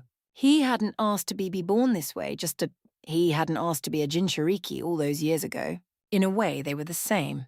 Kurama would have scolded him for such soft sentiment, but there it was. Someone had to look out for the little guy. Jaime should, but even if he wouldn't, he'd be here for him. His gaze strayed back to Tyrion. Could he heal him? Fix his dwarfism? Did he dare try when he wasn't even a year old? Kurama had left him, but his healing talents remained. Shouldn't he use them? Was it not his duty to help those in need, whenever they may need it? He reached a hand toward Tyrion did, but winced at the last instant. Doing so when his little brother was so young might well kill him outright. It would entail breaking bones and all other manner of unpleasantness, building his body. But he could help him later in life. Even if only meant a few inches at a time, he would. There, he stroked his head. I won't let anyone hurt you. The door creaked open behind him, then shut again. He blew out a sigh. Jaime, that better be you. A knife slammed into his back. The world lurched. Naruto's sixth sense screamed, but he did not. Pain. He'd almost forgotten what it felt like after all this time. He could feel the blade buried to the hilt in his back, sliding against the muscle of his shoulder, but it all seemed dim somehow. He'd taken worse wounds than this. This? It barely tickled. He pivoted to face his attacker, a man clad in all black. Their face was strangely familiar. He blew out a sigh. Definitely not Yami. His attacker drew another knife and lunged. Even in this weaker body of his reflexes and strength remained. He was no stranger to pain, and the dagger hadn't struck anything vital. He caught the hand trying to end his life by the wrist, stilling it an inch from his chest. At that angle, it would have punched up into his ribs and pierced his heart. In his grasp, that blade didn't budge an inch. That vaguely familiar visage stared back at him, writ with confusion. Naruto squinted at it as he grappled with his attacker. Aha! He recognized that beard and those silver-grey eyes at long last. Marcus, one of the castle's servants. He'd known the man for years. Why do this? It didn't make a lick of sense, nor did the flicker of surprise in his eyes. They'd thought to kill him twice now, and both times they'd failed. A spark of anger flitted through their gaze. So he cut it out. In a single seamless movement, he reached up, grabbed the dagger still sheathed in his shoulder, and tore it free. Then he slashed it across their face. That should have been the end of things. It wasn't. The face of Marcus fell away beneath his borrowed blade as they spun away, literally peeled back and struck the floor to reveal another. One he didn't know. That face stared at him impassively. Naruto hissed out a breath. A faceless man. Were they here for Tyrion? No, that didn't make sense. Any common cutthroat could try to kill him. So why send... Oh! He understood now. They were here for him, weren't they? Someone had put a price on his head. He almost felt flattered. A wry laugh escaped him as sweat beaded his brow. What's the going price for the son of Tywin Lannister these days? They didn't answer. Of course they didn't. He straightened up with a wince. Right then. Faceless men often worked in pairs, so where was... A shadow dropped from the ceiling. He twisted aside at the last instant, grunting only a little as a sword kissed his right cheek, then snapped a kick into their ribs. His attacker hissed in pain and tumbled away, crashing into their comrade. The reprieve was brief, but he used it to his advantage and filled his lungs with air. Guards! His voice boomed out. Over here. Guards! He looked back just in time to parry a dagger that would have taken his left eye. Sparks sprayed as steel struck steel. Over his shoulder he regarded the second attacker from before, a svelte woman even now rising from the floor. He didn't recognize her face. She hadn't killed one of the servants as her companion had. It changed nothing. Dead was dead. They would be soon. A boy is afraid, the girl intoned solemnly as she approached. A boy only makes his death more painful by resisting. This one was arrogant. He scoffed. Two could play that game. A girl should be terrified. She blinked. Of whom? You? Yes. Naruto didn't deign to say the word aloud. Why say anything to dead men and women? Pivoting, he parried a slash, ducked another, pulling upon the natural energy in the air as he did. He pulled hard. Blue orbs smoldered into gold, amber dust shimmering over his eyelids. Old familiar strength rushed through him. His next punch shattered ribs and flayed flesh. The first faceless man stumbled back, clutching at his bloody side.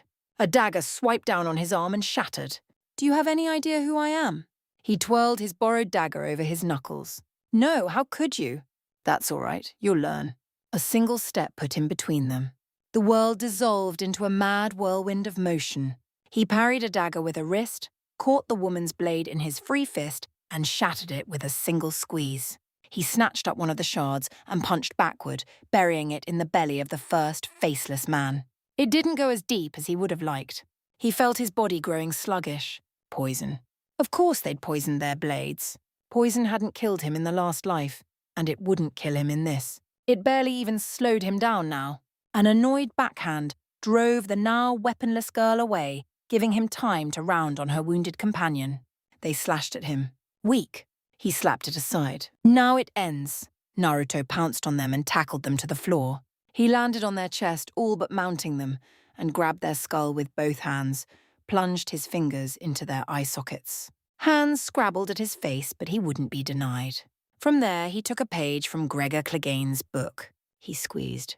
The faceless man screamed and screamed and screamed Frey until his head burst like a ripe melon. Bloody viscera spattered his face. Covered in it, he stood and turned to face the woman who yet remained. She faltered. Faceless men didn't flinch. The girl must be new. What are you? To you? Death. Now run. He cast her dead comrade's blade down at her feet. "Tell all of Bravos what you saw here today. Go now, before I change my mind."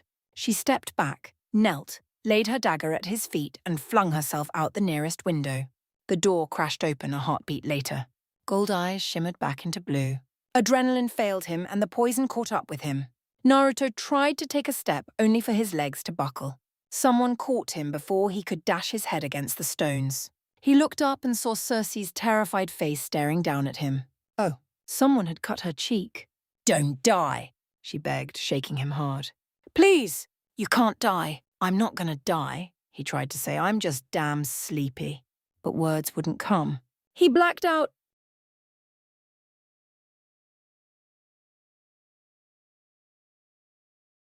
Chapter 5. When you strike at a lion, you must kill him. Immediately. In one blow. For if you fail, if the lion thrives, if the pride somehow survives, then the rains shall weep over your halls. With not a soul to hear. Tilda a warning.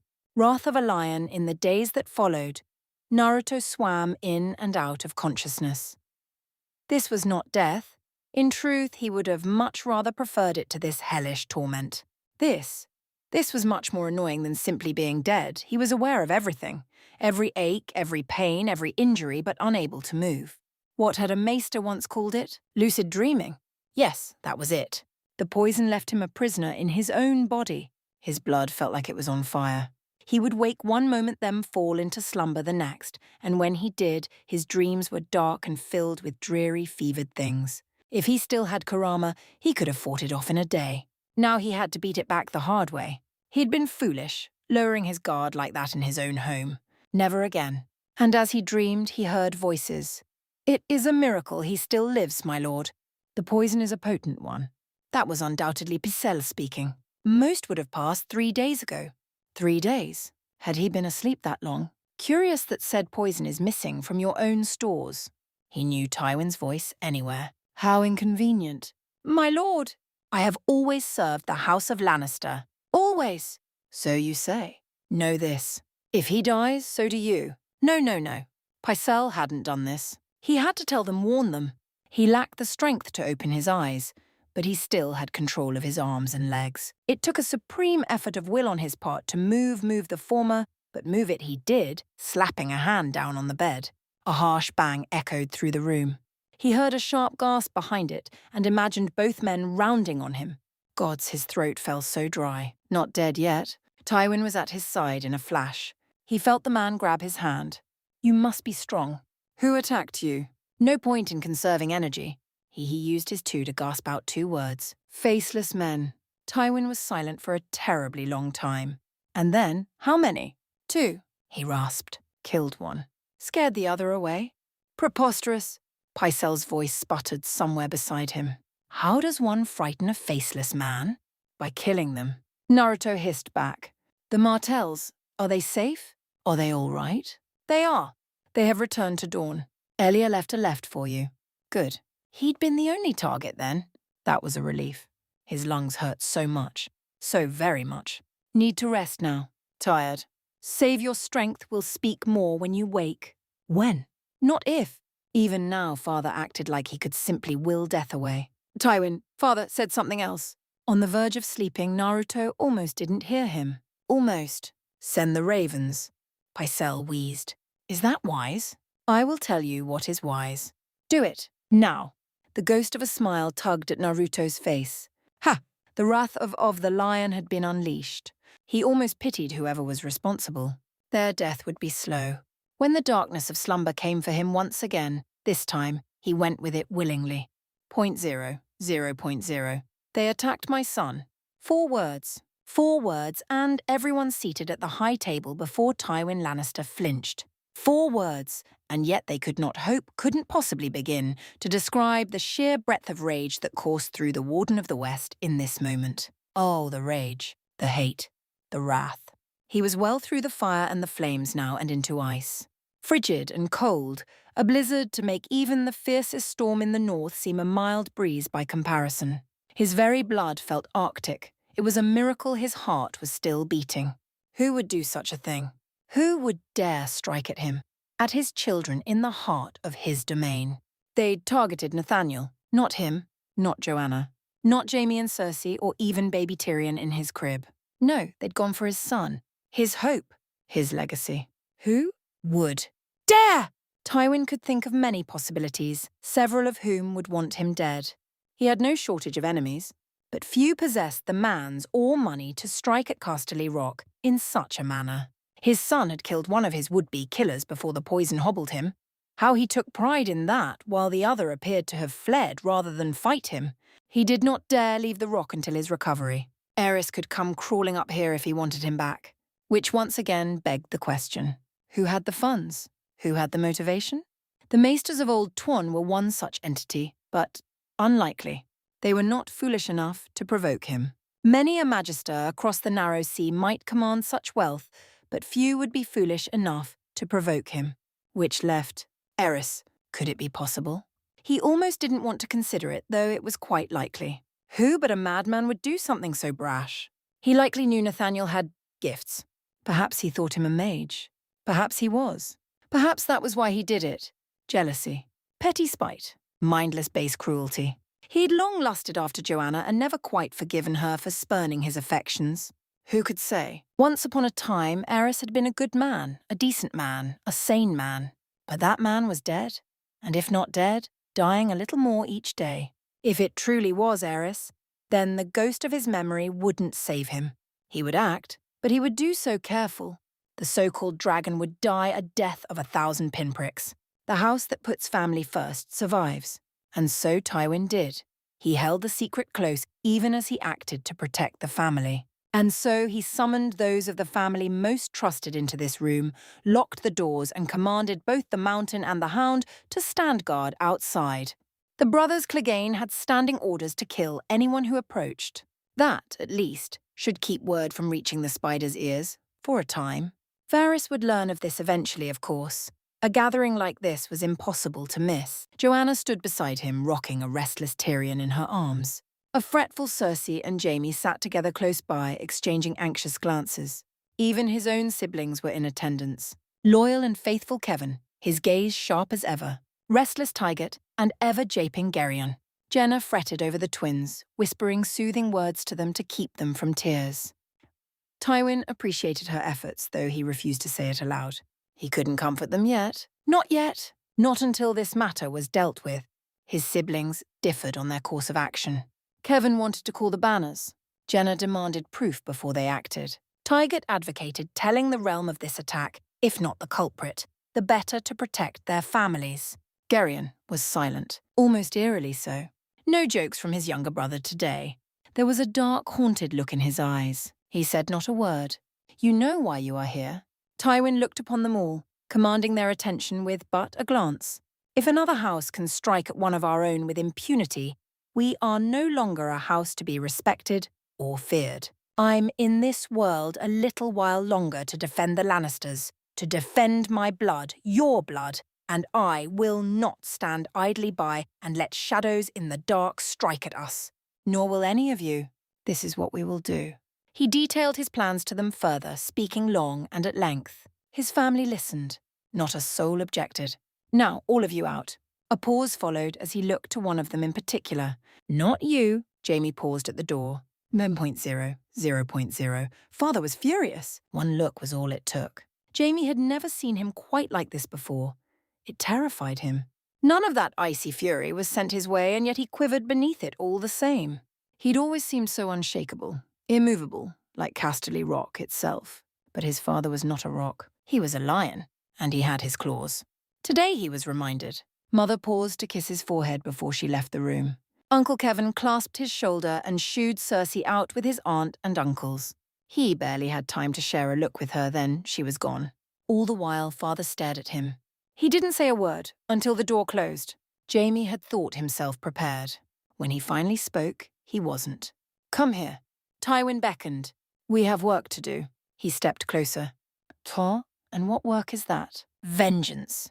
His father's face was grim. Tell me, what would you do to protect your brother? As if he need ask such a thing. I'd do anything.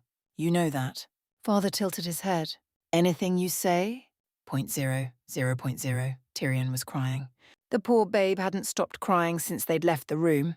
There, sweetling, Joanna crooned, rocking him in HR arms. Have faith. Your brother will be fine. He had to live. He must. He was her boy, her golden boy, her miracle child. If he died, the world would hear the lioness roar. She would burn Bravos to the ground. 0.0, her little brother wouldn't wake up. No matter what Priscilla did, no matter what he tried. Nathaniel resisted all treatment. He lay in his bed, still and pale, barely breathing. Looking upon him now, Circe felt her heart clench. She had never feared death before today, never once thought it might come for her and hers. She'd always thought herself untouchable, invincible. Death was for the common folk, disease for peasants, poison for fools who dared to rise against House Lannister. Never once had she thought the latter would strike here, but it had. Death had visited Casterly Rock, and it wanted Nathaniel. So very badly. She knelt by his side, clasped her hands, and closed her eyes. Let him live. She prayed to the gods as she'd never prayed before. Let him live, and I promise I'll change. I swear I'll be a better sister. A better person. I swear it. By the old gods and the new. Even to Tyrion. The words tasted like ash in her mouth. Circe choked them down all the same. I promise, I promise, I promise. She didn't know if she could keep that promise or if the gods would even listen to her bargain. But if meant her brother, her perfect golden little brother who had toddled after her from the moment he could walk, would live, she would gladly give her all. Let him live and I'll give you everything. All that I am. She squeezed her shut eyes tight, trying to will her prayer into existence. Every bit of it. Please, please, please. She wasn't the only one praying. But how could she possibly know such? Nearly a world away, a queen was praying for entirely different reasons. 0.0, hope. How long had it been since she'd felt hope? Queen Rhaella clutched the letter to her chest, exhaled quickly, and dared to look at it again. His latest reply was simple. 3 little words written in a loose scrawl. Let me help. The Queen knew had long wondered at the identity of her writing paramour, although the letter bore no signature and proper seal upon the wax. She'd been exchanging many such letters with him. She assumed it was a he based on his penmanship these past few moons. This particular reply was by far the most provocative. She knew what he was implying, what he was suggesting, what he wanted to do. Kill the king. Such thoughts were treason, the darkest of such. Perhaps it had been a mistake to write to respond to that first fateful letter. But she was so lonely. She had no friends here save the maester, the one who helped her ferry these letters in the first place. Sometimes she wondered who her secret paramour was. She knew he was from the west, from Casterly Rock, but that was all. He was certainly bold enough in his letters to her. Few dared speak ill of the Mad King these days, those who had often lost their tongues or found themselves dipped into wildfire. An awful fate, both of those. She knew Aerys would inflict far worse upon her if he ever learned the truth. But surely talking to a stranger was no sin. Her face flushed. It was a sin, the darkest of sins. She didn't care. She wanted to be free. She wanted to be loved. She wanted more than this gilded cage. Steeling herself, she crumpled up the scroll in her fist and flung it into the fireplace, just as she had each and every one that came before. One could not leave even the slightest scrap behind for Aerys to find. It smouldered and crackled there under her gaze, burning away. With each passing moment, she felt her heart hammer beneath her breast. She watched the flames, making sure every scrap of precious paper burned away to ash until even that was gone. Only then did she dare breathe. Aerys mustn't see. He must never know. If he did, just thinking about it made her shiver. With a soft, shuddering breath, she snatched up her quill and inkwell, alongside a piece of parchment, quickly. She had to write quickly and send a raven to Casterly Rock while her so-called husband was distracted. He was busy burning someone at the moment. Rhaella could hear their screams from here.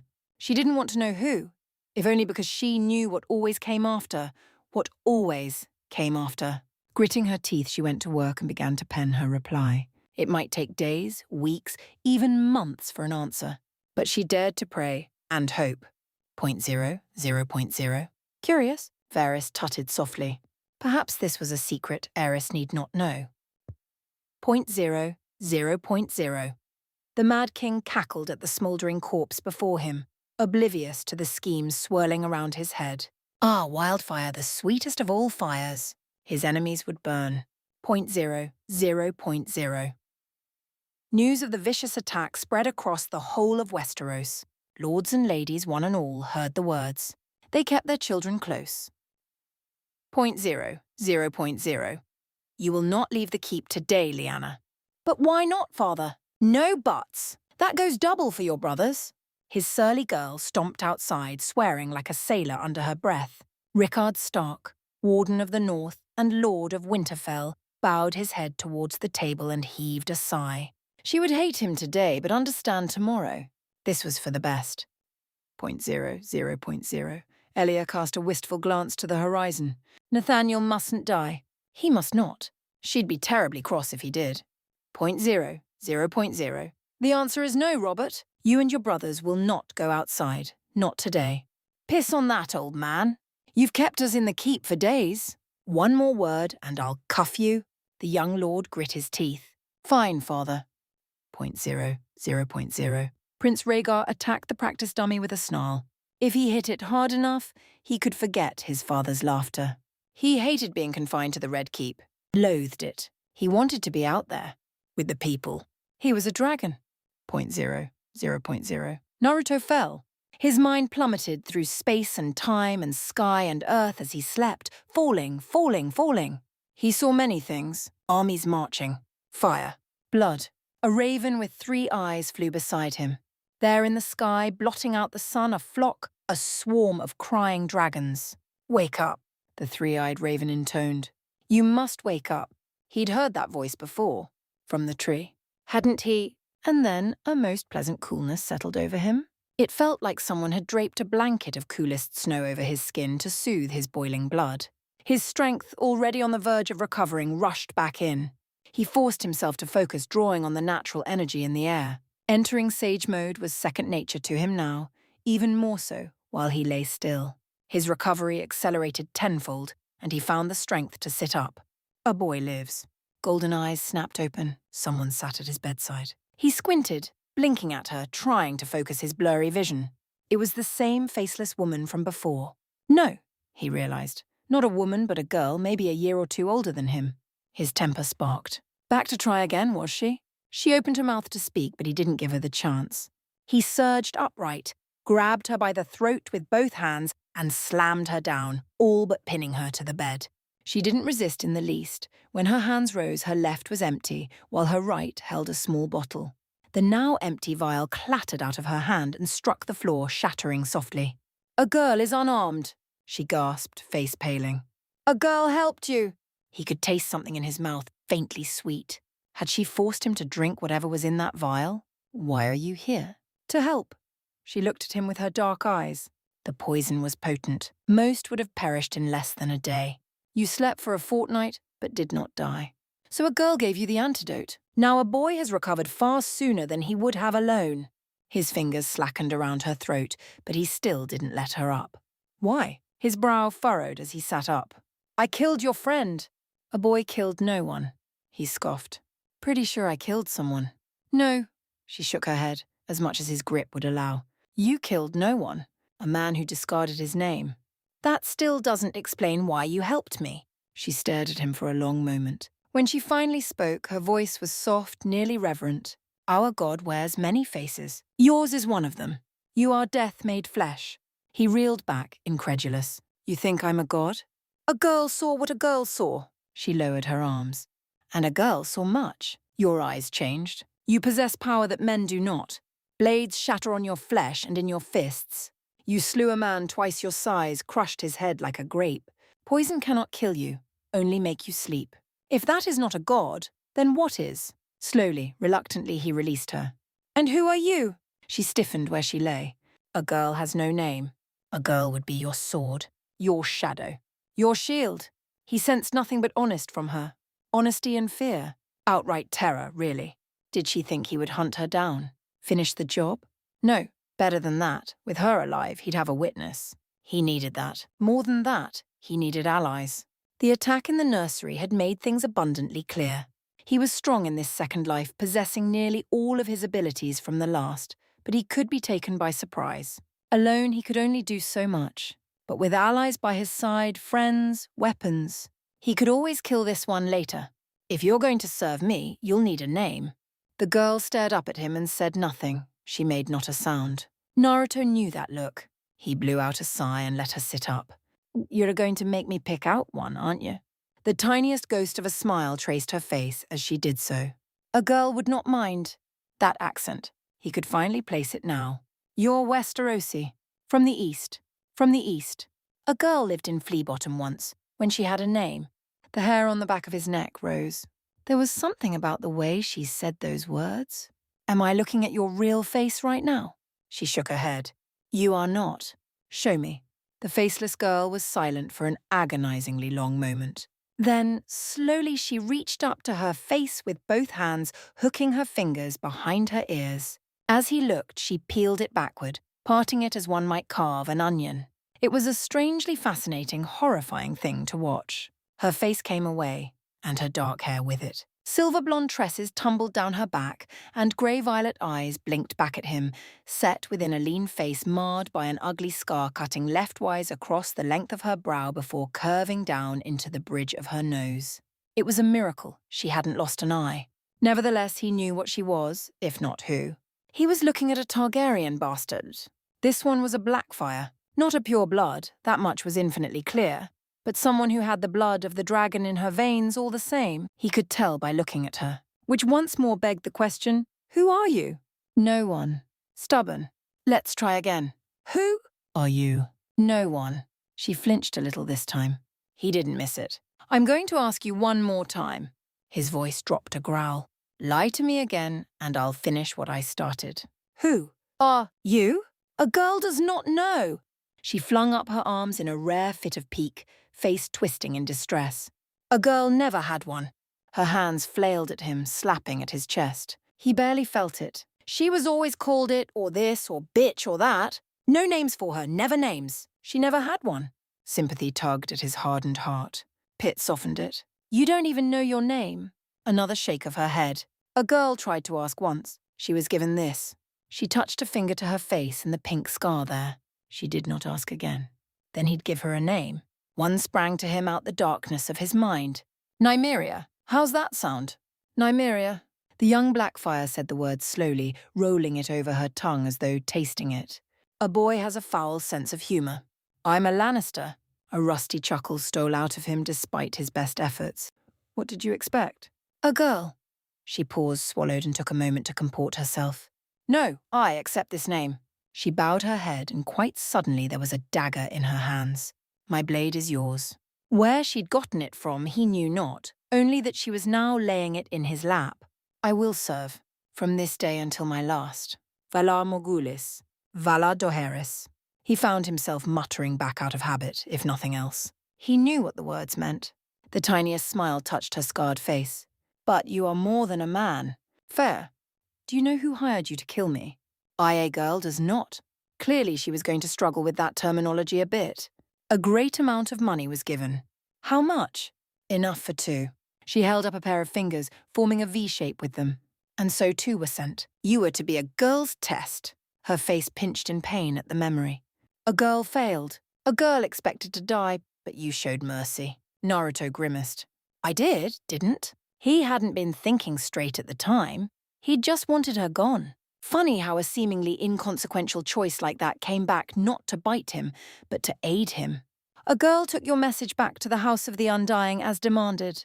The little Blackfire barreled on. A girl said we were foolish to attack you, among other things, and was cast out for her words. She is no longer welcome in the House of the Undying or Bravos. Those bright eyes centered on him. It was her home for some time. Now it is no longer. And so a girl came here. No wonder she'd tied herself to him. The faceless men would be after her now, too. She wished to live. There was no duplicity in her voice, no negative intent he could sense. He found himself patting her head. Well, in that case, the door creaked open across the room. Cersei emerged carrying a tray of food. He could see and smell a bowl of soup atop it. Naruto perked. She took one look at him and froze, going still as stone. She didn't even seem to see Nymeria sitting next to him. She only had eyes for him. The tray clattered to the floor, spilling broth everywhere as she covered her mouth. They answered my prayers. Naruto blinked, not quite comprehending.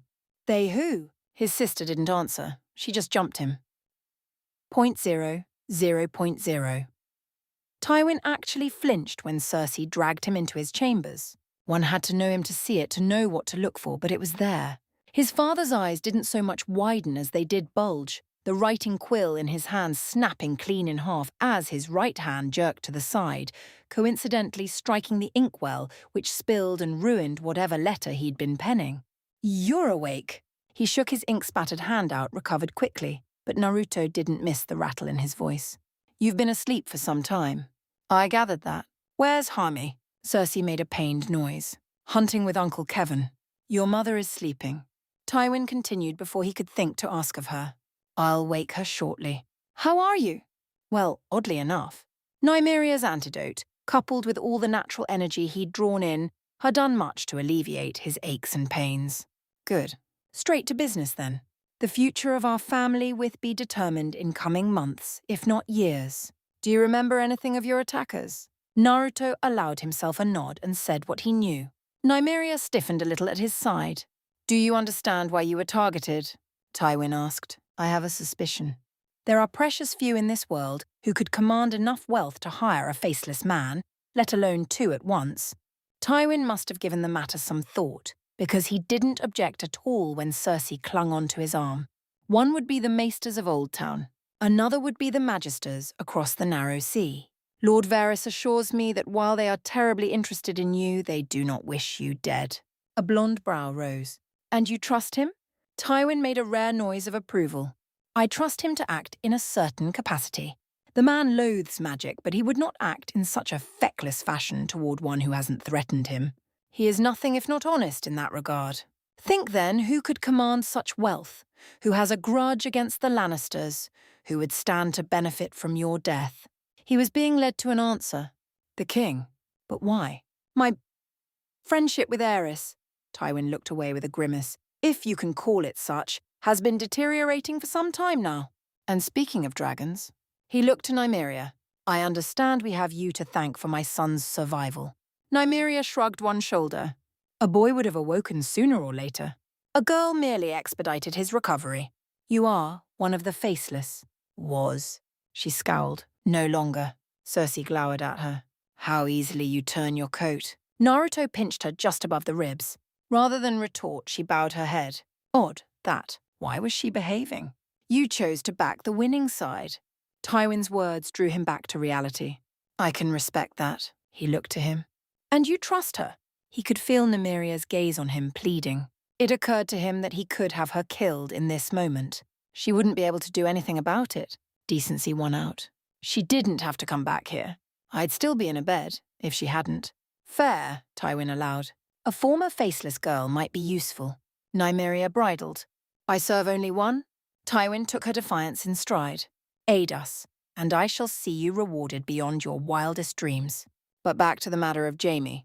Once more, Naruto found himself the object of that piercing stare. "There is something you must be made aware of, boy. Much has happened while you were asleep." He couldn't help but gulp at that. "Such as—" Tywin didn't mince words. "Your brother has rescinded his rights to Casterly Rock. He wishes to join Aerys Kingsguard as soon as possible." Cersei gripped his arm tighter. Now Naruto understood the reason for her silence. Her grief. It felt like the floor fell out from under his feet. "You can't be serious." "I am." Tywin met his gaze evenly. "You are now my heir." Chapter 6. It was the dragons Lauren Lannister knelt to on the field of fire. Now the dragons are dead. They've been dead for 100 years. If Aerys continues this foolishness, he and his line will follow them. Let me take a wild guess. Into the grave? Precisely. Now go. You're tired. Take a few days to rest. And Cersei, with Jaime gone, she'll need time to adjust. We'll speak again. Tilda Twine and his heir. Hear me roar, Tywin Lannister held no love for the gods. It was something of an unfortunate truth for the weary lord of Casterly Rock. He held no faith in them. None. Why should he?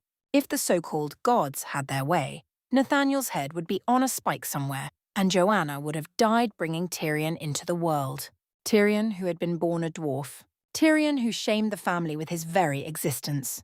Tyrion, who had torn his own mother open from within merely by being born.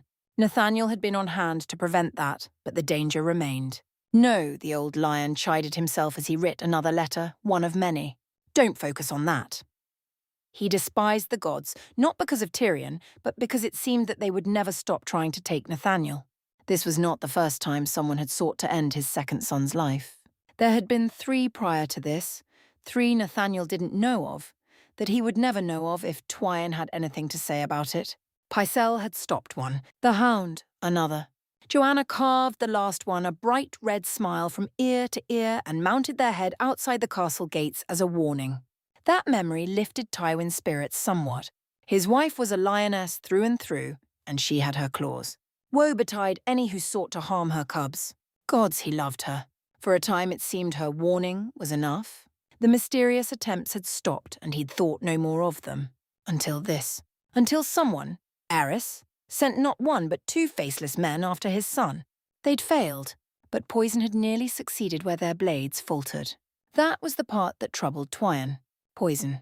How very unlike Aerys. Was his former friend truly so foolish as to leave a trail? Or was he simply mad beyond reason, beyond caring even? The man he'd known had been eccentric, energetic, even a touch crazed at times, but stupid? No, never stupid. Duskendale may have eroded his sanity, but he must act as though the man still retained some semblance of his wits. To think otherwise was foolish indeed. A man must never underestimate their enemies, or a madman. Tywin took a moment to centre himself, then coldly regarded the words written before him. The Starks of Winterfell would certainly be surprised, but that was precisely his aim. For if they were caught off guard, so too would the realm be. As planned. Aerys thought he finally had the measure of him, did he?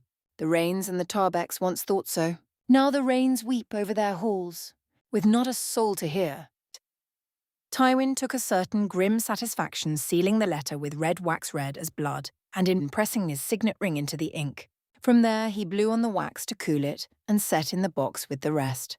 He remained hand of the king until he inevitably chose to discard the position, and in the meantime he would use every scrap of that influence to his advantage. And if the dragon protested, he would know the lion still had claws. 6 ravens, Jenna would soon have the twins well in hand if all went according to plan, would fly today. He would see to it personally, the better to ensure the maesters did not intervene, nor the spider catch wind of his scheme in its infancy. They would eventually, of course. It was inevitable, but by then the seeds would take root. Let's see you predict this, old friend. He took a certain dark satisfaction in imagining the gawping face of Aerys, of the shouting and shrieking that would surely follow. By the time you do, it will be too late. It only took a matter of minutes to reach the Rookery Tower, even less to send the messages. The birds knew his face. Likewise, they were well trained and did not fuss as he attached the scrolls to their legs. Each knew where to go and went without complaint. Well, all save the one destined for Winterfell. He imagined that one looked a little surly at the thought of flying so far north. A bit of extra food, a pat on the head, accompanied by some brief words, and it was suitably encouraged to make the journey. From there, Tywin returned to his chambers and summoned the mountain. His task was a simpler one. Gregor Clegane may be a mindless brute, but he was a mindless brute who could kill like no other. As of tomorrow, you and your brother will guard my heir with your lives. If he falls, so do you. Are we understood? The mountain nodded once, grunted, and left the way he'd come. Which brought Tywin to his third matter, the faceless men. It was good that the faceless girl turned her coat and sworn herself body and soul to his son. If she hadn't, she would be dead. It would not have been clean, but it would have sent a message. Yet in sparing her life, he gained more than a font of information on the faceless men, but also a wary sentinel, utterly devoted to Nathaniel's continued well-being. All because she thought he was a god. Ha! Tywin was content to perpetuate the farce so long as it kept her loyal. This Nymeria, as Naruto had named her, did not know much of her order, but she knew enough of her faceless compatriots. For instance, their hands and feet. Their disguises allowed them to change their face, their voices, even the shape of their body at times. But that disguise only extended so far. An assassin masquerading as a cook would not have the scars of one, nor would a poisoner pretending to be a peasant have clean feet. One posing as an old woman would have wrinkled hands. Likewise, no amount of magic could mimic memories of the staff. He and Joanna knew the names and faces of every servant in the castle by heart, and they'd refused to take on any new ones since their attack. Any visitors who came were closely monitored at all times. He summoned 2 guards and gave them orders of their own. All were to be searched upon admittance to the rock. No weapons would be allowed in the presence of his family. They'd tightened their guard as best they could. The Lannisters would not be caught unawares again. Alas, that left the 4th and final matter of the evening, his children. This was not something he could simply fix with an order. Cersei had locked herself in her room. Last he'd heard, she was bawling her eyes out. Kevin had likely escorted Jaime to King's Landing by now. And Nathaniel, the boy would need time. In hindsight, Tywin knew he had stepped on more than a few toes in convincing Jaime to surrender his rights to Casterly Rock. But they both knew it was better to have Nathaniel as heir. The boy was akin to a sponge, soaking up all he was taught, ever too eager to take in more. Where his brother and sister had ignored his wisdom and scoffed, Nathaniel learned those lessons, and learned them well, proving himself a quick study. Having grown up as the spare, he knew he might never inherit, yet he'd thrown himself into learning all the same. Now there was much to do, and little time in which to do it. Jaime understood the importance of family. Law and order was all well and good, but there were some laws that ran deeper. Stronger laws, older laws. Family came first. Family always came first. He knew what would happen when his son finally presented himself before Aerys and swore his vows. The Mad King's, for mad he truly was, paranoia would be pacified, thinking he'd snatched up Tywin's firstborn heir and humiliated him before all the lords and ladies of Westeros. The fool wouldn't realize he'd been duped until it was too late. Even a madman wouldn't dare take 2 sons from the same household. Such might well invite a rebellion. Maybe it was bloody well time for one. Aerys grew worse by the day. Afterwards, well, that was the future.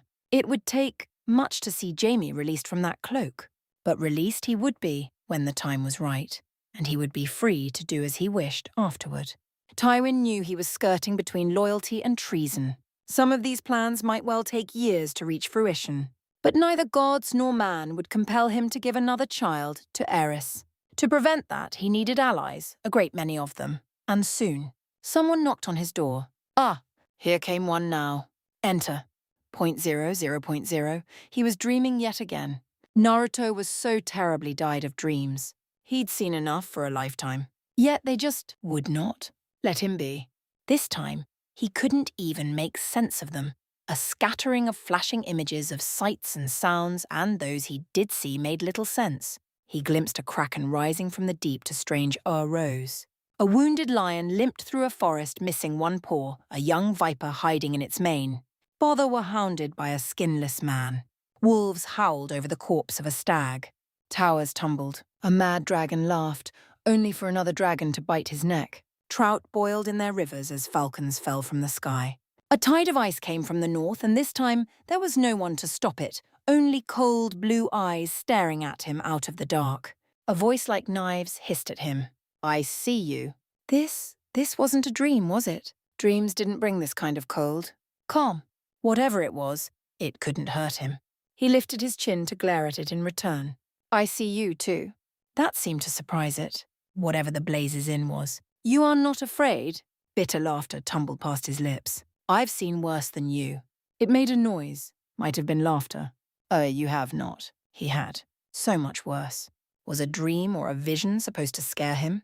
I have. He forced heat into his voice. And there was light. It burst from his body for an instant. Only a moment. It was enough. He saw them. The source of the blue eyes. So many dead. They surrounded him, all staring at him with lifeless orbs. They didn't flinch in the face of his fire, didn't even blink. They just stared. Stared as the fire faded back to black. The voice came on again. You are weaker now. Lesser.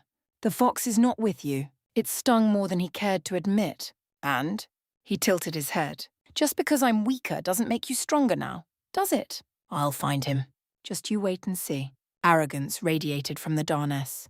But why wait? You want me? He spread his arms. Here I am. Wind gathered in his palms, rising to a keening pitch as he clenched his fingers. Come get me! Could he die in a vision? Naruto hoped not. Oddly, his words seemed to give the blue-eyed entity pause. We shall sleep for now. Soon we will rise. You cannot stop us. Without warning, the world fell away and he found himself gazing up a man in a tree. Why? Why in the seven hells was he looking at some madman trapped in a tree? Would this never end?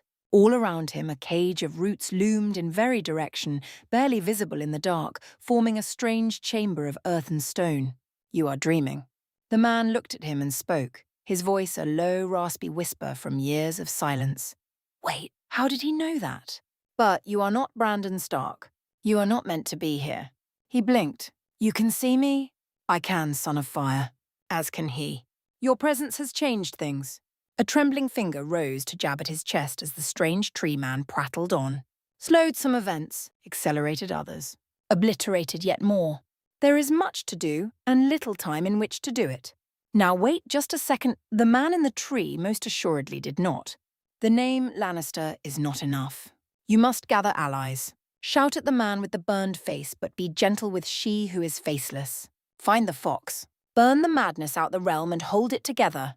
Prepare. For what? For darkness. For death. For the Night King. Shadows swarmed in. He woke with a start, trying to remember where he was. Warm blankets, a familiar ceiling, the faint taste of nightshade on his tongue. He rolled over, palmed his face, and shook his head. A great weight settled over his chest, and he recalled why he'd had a drop of that tonic last night. He wished he hadn't. Because, you see, he remembered. You are now my heir. Isn't it remarkable how 5 words, 5 little words, can utterly upend your life? Turn reality on its ear with but a gesture. Tear away all that sweet surety and certainty you've clung to? Yank the rug out from under you, trip you up, then toss itself on your head? That summed up Naruto's current predicament quite nicely. For so long he'd thought he knew his place in this world. He hadn't been entirely happy with it, sure, but he was content. Not quite happy, but content. He had a wonderful, loving mother who loved him to death, a ruthless father who would destroy any and all enemies who dared threaten the family, 2 beloved siblings, 3 now, including little Tyrion, an aunt, and 3 uncles besides. He couldn't ask for more. Life was stable. Life was simple. Life made sense. Until it didn't. At all. Casterly Rock was suddenly his to inherit, and with it, the world his oyster. Soon he would be free to pick and choose whichever wife he wanted to woo, having as many children, grandchildren, and even great-grandchildren as he liked. Even his bastards, assuming he made enough missteps to actually have any, would be well provided for. That was precisely the problem. He felt dirty enough thinking about taking Jaime's place on a good day. Now that his brother had apparently given it up without so much as a fuss, he felt downright filthy. How was he to feel about all this? Happy? Hollow? Both? Neither. Tywin must have wanted this for a long time. He wasn't entirely sure when his Lord Father decided he would be better suited to the role, but he had, and here they were. No way out, but through. But which way was through? And now these strange dreams. How he longed for the days when things made sense. Right. No point sulking about it. He spent a moment sitting on his bed staring into space, trying to make sense of it all. Staring into space wasn't going to get him dressed. Someone had left a change of clothes for him at the foot of the bed.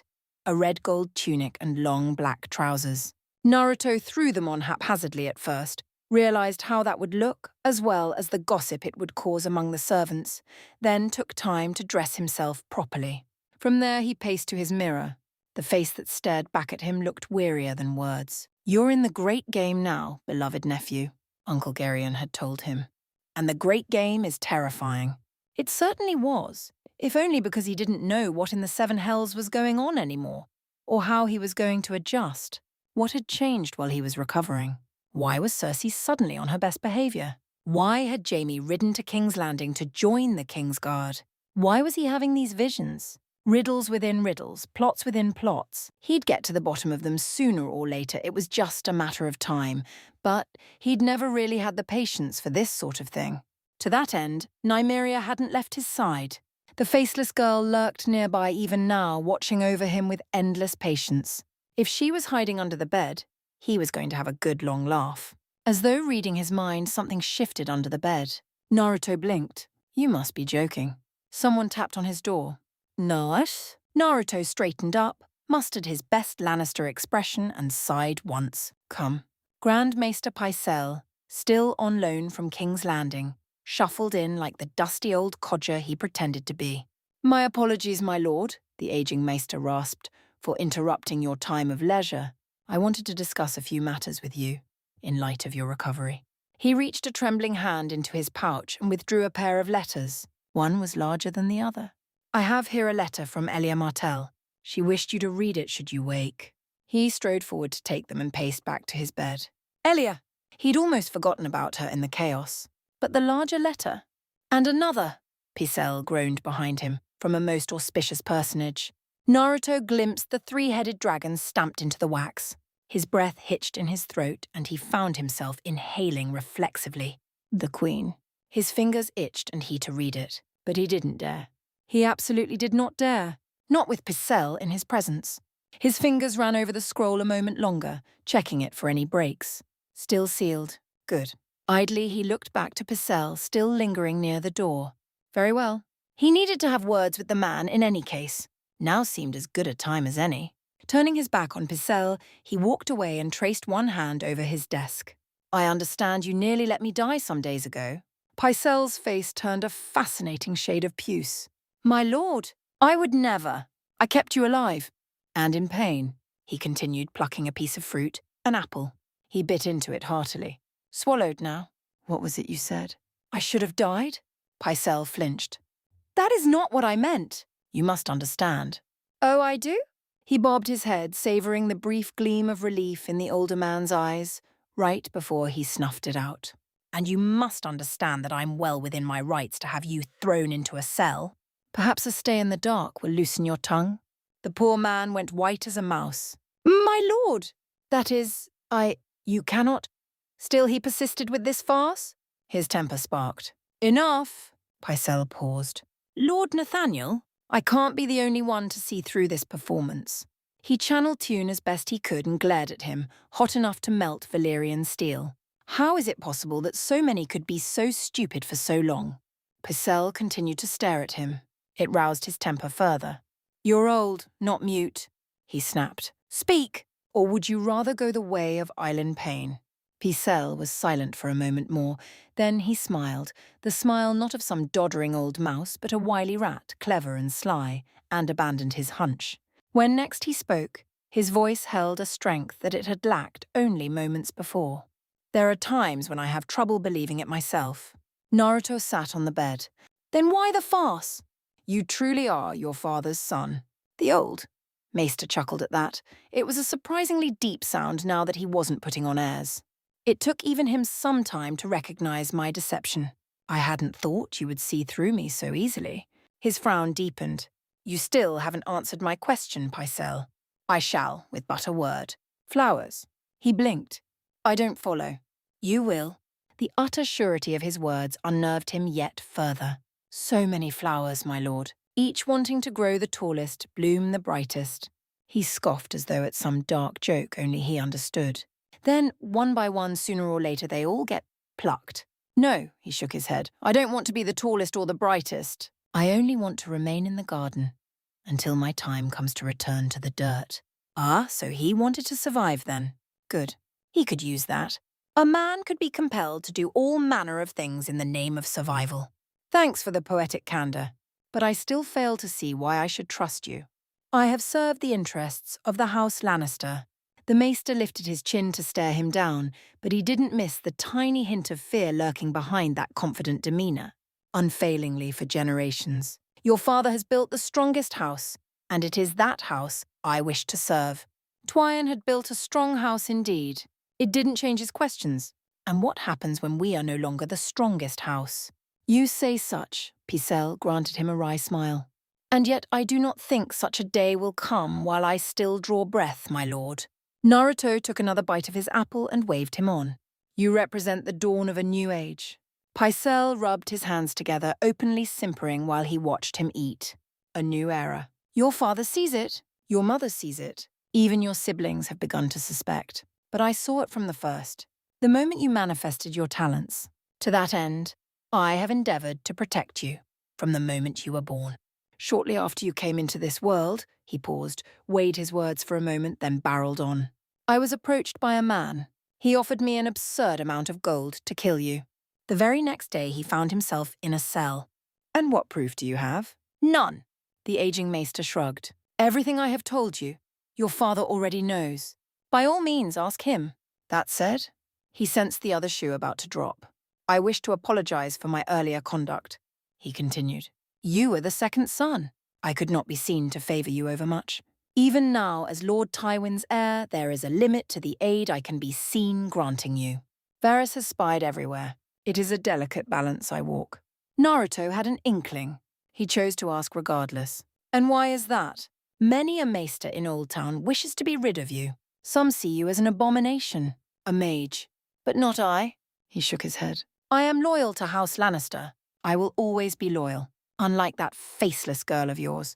Naruto couldn't even bring himself to be angry at that remark. Pycelle didn't understand. How could he? There was no one more loyal to the cause than Nymeria. One day he would understand. And if not, if he sought to inconvenience or otherwise diminish her in his eyes. Well, masters were old. They had accidents all the time. That will be all, Grand Maester. He waved Pycelle off. You may leave. Actually, wait. He paused as a thought occurred to him. Aerys wanted to make his life miserable with poisons, did he? Two could play at that game, not with death, but something far more terrifying. There is one thing you can do for me. He knelt before him. Command me. Bring me every book you have on grayscale. Where to find it? How it can be contracted? Everything. Let's see how Aerys likes being tormented. I've got some nasty pranks in mind for that lunatic. Pycelle looked like he wanted to question, but chose not to. It will be done. He rose and walked backward through the door, pausing only to close it behind him. Naruto counted to 3. 3 more. 9 now. Then he looked to his bed. Well? Nymeria slid out from under it with fluid ease. He'd suspected she was hiding under there, but it amazed him to see just how quickly she moved. He speaks truth? Blast. He'd sensed as much. But if Pycelle was lying, it would have been far easier to have him executed. No matter. Rats had their uses, and so did he, for now. Nymeria turned a questing look to the letters, half forgotten on his desk. He saw the unspoken question in her gaze. Might as well read them, then. Naruto broke the seal on Elia's note first. Her handwriting was surprisingly messy. He found it surprisingly endearing. Dear Lion, you are still sleeping as I write this, and by the time you read it, I will no doubt have returned to dawn. Allow me to be frank. What are you? When you held my hand and touched that tree, I saw things. I'm still trying to make sense of them. I find myself more curious about the faceless man. Or rather his body. The head. It was crushed. Like a grape. I would have suspected the mountain, but he was not in the castle at the time, and your sister swears you were the one to do the deed. Who attacked you? What did they seek? Your brother? No one will tell us anything, and I find it all so wretchedly dull. But not you. I suspect you will have much to say when you wake. And you will wake. Of that, I have no doubt. I shall tell Mother of you. No doubt she will find you as intriguing as I have. Live Lion of Lannister. I would have us continue our discourse. Oh, and Oberyn still demands that duel. Sincerely, Elia. She is courting you. What? Naruto looked to Nymeria. No, she isn't. The Blackfire gave him a long-suffering look. She is. A girl knows. He gave her a decidedly flat look. And how does a girl know these things? Nymeria shrugged. A girl knows many things. A girl listens. A girl learns. Will you read the Dragon Queen's letter next? How do you know about that? Nymeria quirked a pale brow even as he spoke. Never mind. He shook his head as he reached for the next letter. Was Elia flirting? If so, clever girl, he muttered. Very clever girl. He unfurled Riella's letter, definitely larger. How a raven managed to carry this, he had no idea. Must be one sturdy bird. By contrast, her writing was dignified, elegant, but he could tell it had been written in haste. No, wait. There were 2 letters here, a smaller one tucked within the larger. Had she written another message? He read the first. Dearest stranger, I confess myself curious. There are so many things I wish to ask you. Who are you? Why do you wish to help me? How have you escaped the king's notice for so long? As I said, so many questions. Yet none of them seems important as this. How would you help me? Your last raven said you would, yet I cannot fathom how. Would you kill a king for me, sir? Would you storm the Red Keep and put Eris to the sword? I do not doubt your words, nor your intent, but I cannot see how you mean to make good on them without plunging the realm into war. I want to know who you are. So very badly, but I suppose ignorance is bliss. At the very least, could you tell me who you are not? Regards, the Queen. The second proved far larger and more troubling than the first. Dearest Lannister, so you are a lion after all. The irony isn't lost on me. I should have known. Only one of Tywin's blood would dare stand up to Eris. And here you are, baring your fangs at him. Worry not, I discovered your house name by purest chance. I had thought you might be the newest member of my husband's Kingsguard, young Sir Jaime Lannister. His sudden arrival was suspicious, but when I hinted at our correspondence, he only smiled at me and said, "Not this lion, your grace." He would not tell me any more than that, the smug prick. But you are a Lannister, do not deny it. Which Lannister, I know not, but you are a lion nonetheless. I shall say this now, FF, this is a trick. Some means to break me down even more than I already am. I beg you to cease. If it is not, then my heart is yours. I wish that we could meet, that I might see you, and speak face to face. Yet you must be careful. Eris would tear down Casterly Rock if he knew of this. What do you look like, I wonder? Are you short? Tall? I find myself wondering. It keeps me up at night. My so-called husband worsens by the day. Eris sees traitors in every shadow and makes enemies of allies. He burns someone almost every week and afterwards, no. I do not wish to speak of what occurs afterward.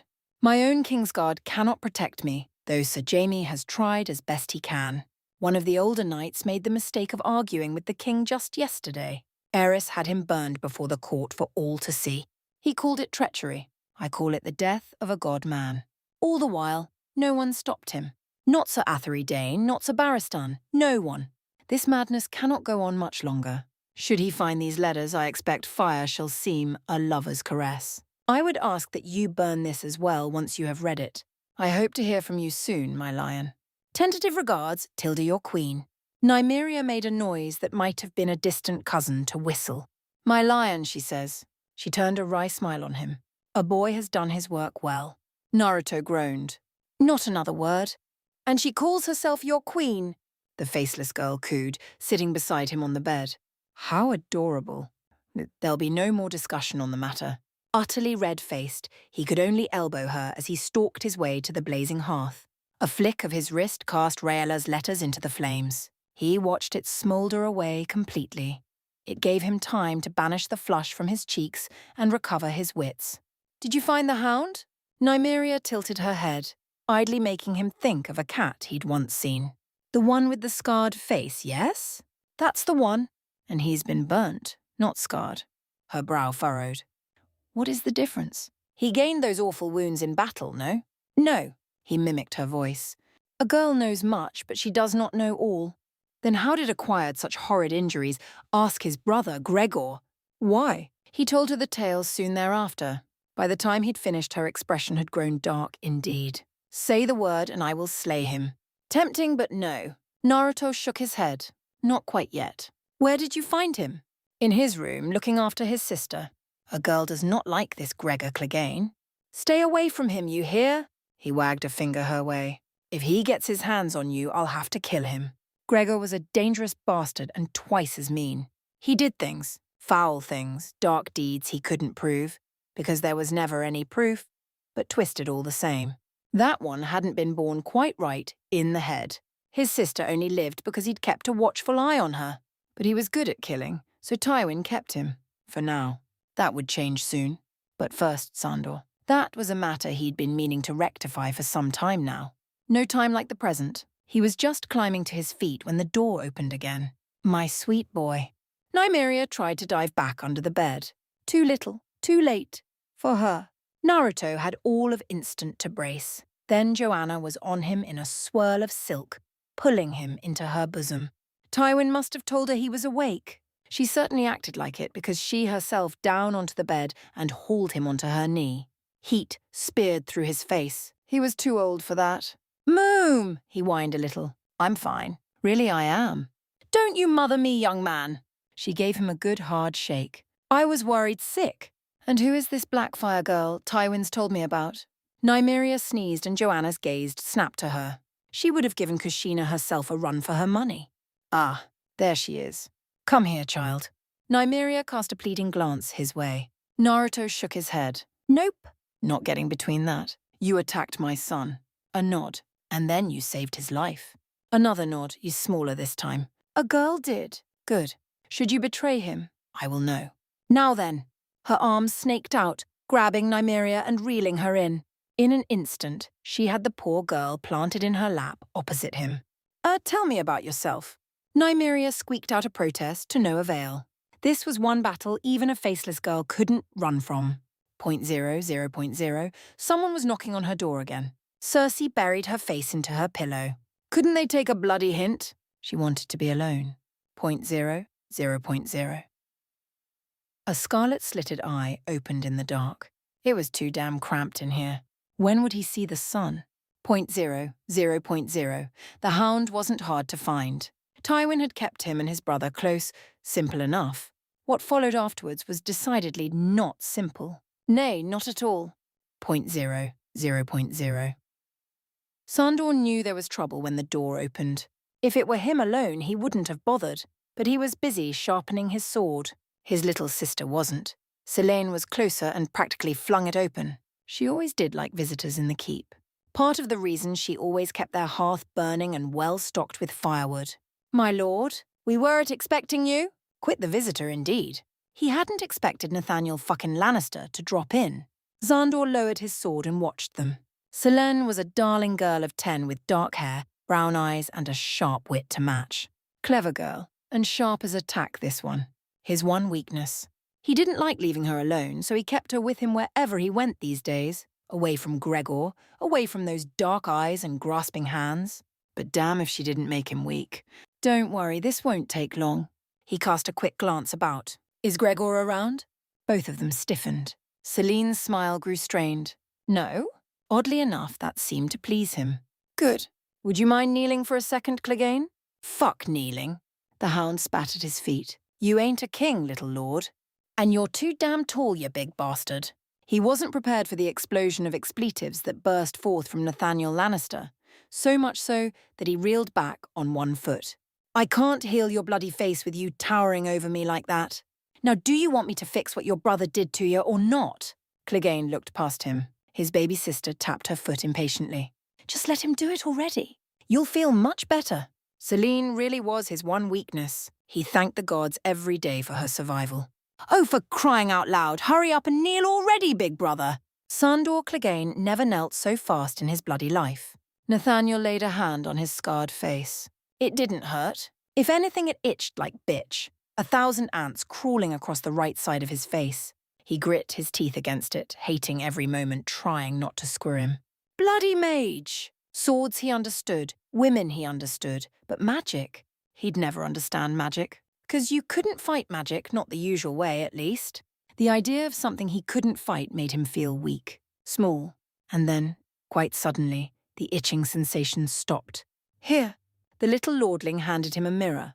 Look. Sandow seized it with trembling fingers. And he saw. His face looked normal. A little pink on the right side. Aye, but that was just fresh skin. No scars. No ruined face. He quivered. Quivered as he hadn't since he was a boy. He felt Selene dart forward and give him a big hug. On he absently returned with one arm, but he only had eyes for the grinning blonde before him. How? He rasped. Why? Nathaniel titled his head. Do you need to know? No, he bloody well didn't. He wasn't about to look a gift horse in the mouth. That said, I'd avoid your brother for a few days, if I were you. He might not like this.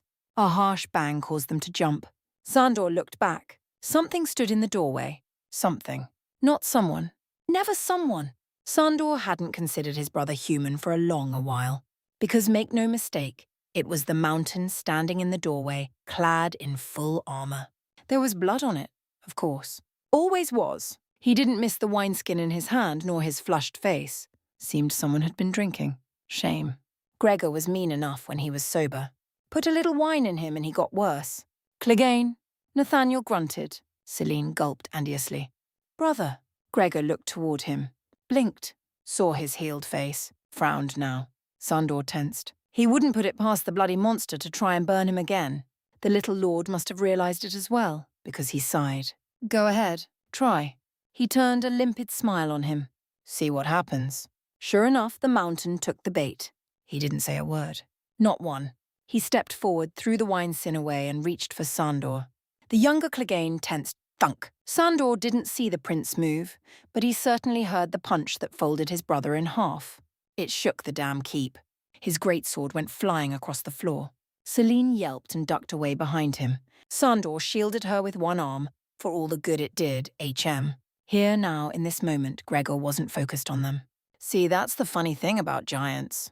An eerily calm voice cooed, words spoken so soft that it took Sandow several seconds to realize who'd done the deed. By the time he did, it was far too late. The big guy always underestimates the little guy. Tywin's boy grabbed his brother by the face and smashed a knee into his groin. Sandor heard something burst. The mountain crumbled to his knees with a dull wheeze. Another kick from Nathaniel kept him there. A third drew a mewling whine from the monster. I'm betting everyone looks little to you these days, Sir Gregor. Credit where it was due. His brother was in a right rage. He lunged at him, grabbing for his head. Nathaniel opened his mouth and bit his little finger clean off at the lowest joint. The mountain reared back with a yowl of pain, clutching his bloody hand. Not satisfied with such an injury, the little lord spat his prize out and stalked forward. A tan hand closed around Gregor's still screaming face and smashed it into the floor. Once, twice, thrice. After the third, those fingers clenched around his ugly visage. He didn't pop his head, though Sandor almost wished he had.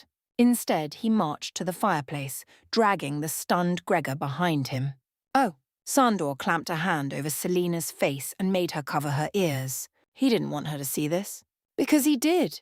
Just as well, too, because Nathaniel pressed Gregor's face to the flames like a nice juicy mutton chop. You've grown so used to smashing through all your enemies that you forgot something terribly important. Nathaniel hummed over the screams, over his thrashing, over the awful smell of sizzling flesh. There's always a bigger fish out there. Always. Without warning, he spun and threw the burned man out the fire, strode over to where his greatsword lay, and gave it a great big kick. It skittered his way with a harsh clatter. The intent was clear. What are you waiting for? He gave it another nudge with his boot. Pick it up. The mountain quivered, clutching at his ruined face. Pick it up! Sandor wondered if he would. Wondered if this was the moment the mountain finally crumbled. He held his breath even as Celine clutched at him. And then Sir Gregor Clegane, most terrifying man in Westeros, trembled. When he tried to rise, Nathaniel kicked out his left knee. The result was humorous as it was horrible. With his knee mangled, Tywin's greatest knight began babbling. Nathaniel showed no mercy. He reared back for another blow. That tore it. Gregor broke and crawled out of the room like a drunken crab. Sandor had never seen his brother move so fast, flee so far from, well, anything. The ghost of a grin touched the corner of his mouth. It grew with each passing moment that Gregor didn't return. Poor Gregor Clegane. Best by a boy. His brother's reputations would never recover from this. He'd always wanted to kill his brother, from the moment he shoved his face in the fire. But this spectacle, this abject humiliation, here and now, Sandor Clegane absolutely howled with laughter. In that instant, the little lord won his loyalty. For life.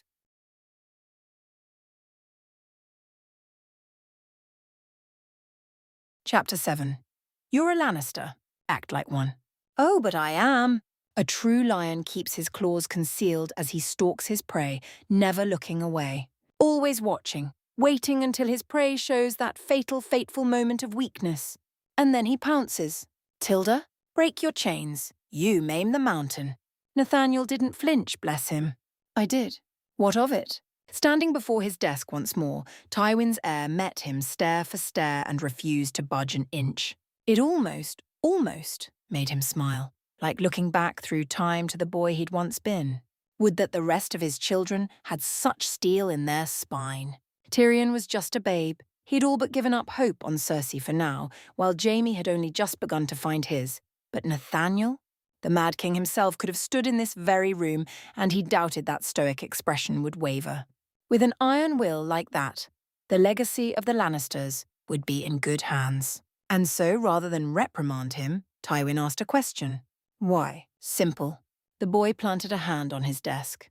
The loyalty of Sandor outweighs the cruelty of Gregor. Better a determined dog than a mad mountain. Tywin considered the matter a moment. It was true. Gregor had grown increasingly erratic as of late. Unpredictable. Violent, even. He'd killed a guard just the other day for looking at him. The man was a blunt instrument at the best of times. Crude but effective. Good for breaking and bludgeoning the enemies of the Lannisters, and little more. Few could hope to stand against a man of that height and strength. In light of that, he'd turned a blind eye to the man's eccentricities for some time now. But did you have to burn him? I did. The faintest curl of Nathaniel's upper lip told him exactly what he needed to know. Violence is the only language Gregor understands. He was born mean. There's something wrong with him. Up here. He tapped a finger to his skull. But he knows strength, and I proved mine to him. He hasn't come near Sandor or Selene since I put him in his place. Because no one ever had. Tywin imagined Sir Gregor was at something of a loss now. Still, the idea that he might otherwise be addled. He leaned back in his chair, contemplating the matter further. You might send a message to the maesters, then. Already have. The boy beat him to it. They call it a tumour, a sickness of the brain. Can you cure it? Maybe. A shrug followed. I might be able to. Not sure I should. If he's as much a monster with it as he is without, what's the point? Tywin tutted softly. His boy was clever, but he still didn't see all the angles. Not yet. He would in time. With aging came experience, and he was growing slowly but surely. If you could secure his loyalty, he would be a powerful ally. Nathaniel clicked his tongue. Maybe, but do I really want someone like that on my side? There it was. That good heart of his again. Tywin oft favoured the iron fist, but the boy was akin to a velvet glove draped over it. He was the kind face of Lannisters, offering the carrot before the stick. His mercy played well into his plans for the family, but there were times when he thought the boy could stand to be more ruthless. The only good enemy was a dead enemy, as the saying went. Ha! Were that true, he would have killed Eris long ago, consequences be damned. Still, if his son practiced peace, he would never be wise in war. How little he knew.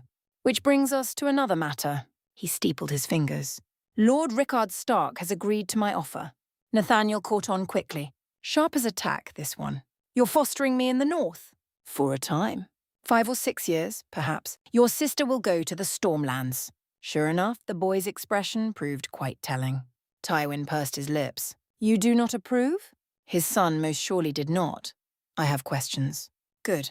He would have thought less of him had he gone off meekly to suffer in the cold without protest. Ask, why the north? It is the last place Eris would expect to find you. Also the furthest from his reach. And the Northmen, at least, care not for the Targaryens. They ascribe to their foolish notions of honour. The Martells seek an alliance with the crown. The Tyrells are loyal to the crown. The Baratheons share blood with the crown. Nathaniel quirked a brow. When you say it like that, it sounds as if everyone is licking the Mad King's boots. Not all. The Arryns hide away in their mountains. The Tullys obsess over petty squabbles, while the Freys are ever eager to ingratiate themselves with the Mad King. The Greyjoys are far worse, would happily reap and reave while the lot of us are distracted. Nathaniel thumbed his chin and considered the matter further. Then why send Cersei to the Stormlands? That's the same as giving them a hostage against us, isn't it? Tywin scoffed. Let them think they have a prize in your sister. They do not. He left the rest unspoken. Nathaniel, and perhaps Jaime, once he accomplished his great task, were the hope for his house. It was too soon to trust Tyrion, no matter what Joanna might wish of him. Learning to love his third son might well prove an exercise in futility. It was simply too soon to tell. Not for the first time. Tywin found himself inordinately glad he'd made Nathaniel his heir. He wasn't spitefully stupid, but in the same vein, he wasn't afraid to ask questions. An admirable quality in a leader. And if his plan paid off, years from now, he might even be... No, best not to get his hopes up, lest he place all his eggs in one basket. You may take that girl of yours with you. And Clegane, of course. Nathaniel fixed him with a keen look. Which one? Whichever you prefer. Cersei won't like that. Then perhaps you should speak to her before you leave. 0.0. Cersei hadn't been eating. Naruto knew it at a glance. One look was all it took, the moment he picked the door's lock and saw her pale face. It was easy to see. She didn't look up from her pillow as he entered, not even when he set a tray of food down beside her bed. She looked thinner, gaunt even. He tapped her shoulder and she rolled over, refusing to look at him. Still sulking over Jamie, of course. His departure had hurt her dearly. Eat. He tapped her again. She didn't move. You need to eat. No response. Hate, he hefted a loaf of bread at his sister like a sword. Or I swear to the sage I'll shove this down your bloody throat. That got a reaction out of Cersei. She rolled over to scowl at him. What in the seven hells is a sage mumph? He shoved the bread into her mouth, muffling her words. If you can sass me, you can eat. Cersei glared at him. Naruto hefted another loaf with intent. In the end, she was the first to back down. She chewed reluctantly, swallowed and looked at him through half-lidded eyes. Where is Jamie? Was she that much of a mess? You where he is? He's joined the Kingsguard. He ignored her flinch. Now came the difficult part. And you're going to be sent to the Stormlands for a bit. Her brow furrowed. You're coming with me. No. He shook his head and braced himself for the inevitable explosion that was sure to follow his words. I'm going to Winterfell. What? She drew back, startled. No, this must be some sort of mistake. Father would never separate us like this. He would, and he has. There's nothing I can do about it. But I don't want to go to Storm's End. She looked away, sullen. It's not fair.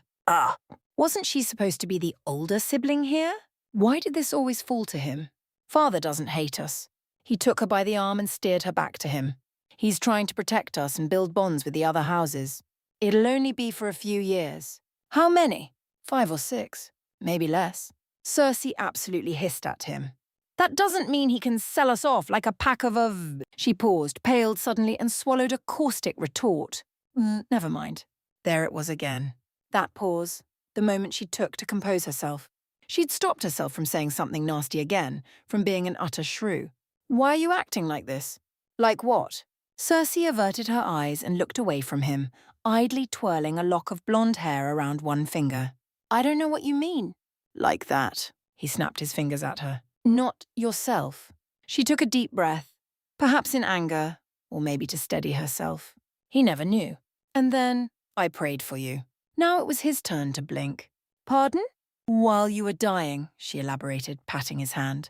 You were asleep for so long after the attack. No one thought you woke up, and Picel, that old white rat, couldn't wake you. So I prayed. Her fingers squeezed his so tight it was almost painful. I prayed and prayed and prayed. I swore to all the old gods and the new that I'd be a better person if they let you live. And you did. They brought you back to me. So I have to keep my promise. I have to, or they'll take you away again. I always would have come back, you know. Naruto nearly said the words aloud, but he bit his tongue at the last second. If this made her a better person, then surely that was a good thing. You'll be safe, won't you, little brother? She drew him into her arms, and for once he didn't protest against her embrace. You'll come back to me again. Her hand stroked the top of his head gently as she whispered sweet nothings to him. Won't you? You won't let those barbarians break you. Strange turn of phrase there. He chose to ignore it. That was a mistake. I'll try. It was the only thing he could think to say. Don't make yourself miserable in the Stormlands. Who knows? You might enjoy it. Cersei huffed and held him tighter. I most certainly will not, but I shall try. He tried to stand up. She didn't let him go. A sigh parted his lips. Fine. He'd let her be clingy. Just this once. The things we do for love. 0.0.0. He had time enough to write 2 quick letters before dawn. Sending ravens up in the north would be difficult. He knew that, hence his frantic scribbling now. One for Elia, another for Rhaella. The former wasn't much to read, but the latter, well, some might call this treason. It was a risk, of course. If anyone intercepted the ravens, he might be in a spot of trouble. But no one would. He'd seen to that. These messages would combust if anyone but their intended recipients opened them. From a purely political perspective, he could see why such subterfuge caused strife, but everything really would be better if the Mad King was gone. Loyalty to the crown and the realm was all well and good, but there came a point when sanity outweighed it. What was the saying? Every time a Targaryen was born, the gods flipped a coin. Half of them went mad, didn't they? Be it in the beginning or the end. Which meant treason, they said. Treason it was then. Even dragons died. But before death came torment. And he had just the thing for heiress. 0.0. The North wasn't as cold as Naruto feared. Some might call that cold comfort. Heh! Jamie would have smacked him for a joke like that. Mother would have laughed. She'd cried when he left. He wondered how she was faring now. Almost all of her children sent away for their own safety, leaving her to raise Tyrion nearly alone. No, don't think about that. Happy thoughts. Warm thoughts. This far wasn't warm like the Westerlands, but it was hardly the icy hell he'd heard stories of. He'd take what he could get in a world like this. The Hound wasn't happy about it. Even with his healed face, he'd been scowling all the way. Nymeria was shivering too. He'd lent her his cloak long ago, but she clearly wasn't used to these temperatures. The faceless girl made no complaint, but he saw her scowl all the same. Winterfell certainly lived up to its namesake, if nothing else. Even in summer there was snow about in the castle yard, and the air, while not freezing, had a crisp chill to it. The castle proper was magnificent. From here one could hold off even the staunchest of sieges. It came quite close to matching the majesty of Casterly Rock. No sign of the lord and his family, however. No one had expected them, or even come to greet them. Some might have called that breach of courtesy. Rude even. Naruto called it secrecy. It was only natural that Tywin would want to keep this secret, and he couldn't much blame him for that. Best to keep some things under wraps. If the whole realm knew he was here, he'd never be safe. Faceless men did not come cheap, and while he very much doubted they'd come for him again after the ultimatum he'd issued, he wouldn't put it past dumb thugs or common cutthroats to try their luck. Likely only the Starks knew he was here, but where in blazes were— Aha! Movement! He heard the harsh canter of hooves behind them, such a noise that nearly had his escort performing an about-face. A rider in light leathers came barreling into the courtyard behind them, astride a black stallion. He shot past them, circled once, and came to a halt. No, he realized as they tugged back their hood, not a boy. He found himself staring at a slender, dark-haired girl nearly of an age with him. "You're the Lannister lad, then?" "I am." He quirked a blonde brow at her. "Who are you?" She swung herself off the horse with a grin and offered him her hand. Against his better judgment, he took it. She yanked him out the saddle to stand beside her. Naruto felt his heart kick against his chest. Was this what it was like to be smitten? "Lyanna," she grinned at him. Her eyes strayed to the sword at his hip. "You know how to use that?" "Depends." He couldn't quite hide his smile. "You know how to fight?" Her grin grew. "You'll do. Let's see what you're made of." Wait, what? Lady Stark threw the first punch. It was the beginning of a beautiful friendship. Chapter 8. A lion is still a lion even in the frozen north. "Tilda, stay with me." Rickard Stark considered himself an honourable man. He lived by that honour, and he was sure someday in the distant future he would die by that honour. It was simply his nature. Where other lords often acted in their own self-interests, he put family first before greatness, duty before glory. Honour before dishonour. It was in his blood. He was a Stark in all things, and Starks kept their word, even when it seemingly made little sense to so. Most Southerners called the Starks hidebound for that. Rigid. Inflexible. Bah! The fools in their precious summer silks. How little they knew. There was no man more loyal than a Northman. Thus, it fell to him to steer his family and the North in these trying times. Who else could? His eldest son, hot-blooded Brandon, had run off to Riverrun again to see his betrothed. Ned was being fostered in the Eyrie, and Lyanna, well, while his wild she-wolf of a daughter remained here in Winterhold, she had problems of her own. No, it fell to him to do the right thing, the only thing to see their home and hearth protected, even if that meant allying with Tywin Lannister. Initially, he hadn't known what to think when the raven from Casterly Rock came.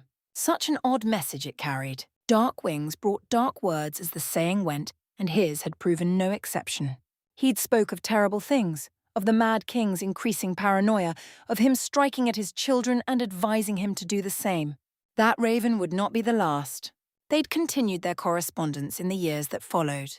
Tywin Lannister was a dangerous man, a hard man, a ruthless man. He might completely trust his motives, but he trusted that the man was no friend of the Mad King. For King Aerys, Targaryen had most assuredly gone mad. If he would strike at the children of the Warden of the West, then who was to say he wouldn't target another? He had taken his warning in good faith and maintained a line of constant communication hence. Truth be told, he had been somewhat surprised that he wanted to foster Nathaniel here for a time, but he could understand the old lion hedging his bets. Any father, even a lion, protected his children. There was a brutal logic behind it. The north was far from the reach of Aerys and his ilk, and he had little sway here. With the hound and that strange silent girl at his side, any assassins that Aerys sent this way, if he was indeed behind that ghastly spectacle in Casterly Rock, would be swiftly dispatched. Still, he wondered what Tywin was attempting. Was he trying to seek a match between their children? Nathaniel and Lyanna got on quite well. Perhaps a little too well, even. They'd become fast friends from the moment of their meeting and grown closer still these last 3 years. Very close. That was the very reason he was writing even now. Scratching out the last of his current letter, he blew the dust from it, considered its contents, nodded once, and went about his preparations. The signet ring of the Starks pressed down against wax red as blood and sealed it. Satisfied with his admittedly hasty work, he turned and handed it to the Maester Luwin. "See this to Casterly Rock, as soon as possible." "As you will, my lord." The man bowed. Rickard watched him go in silence. Only when the door closed did he allow his shoulders to slump and his true face to show. He hoped Tywin would respond swiftly. Fancy words aside, the question had been a simple one.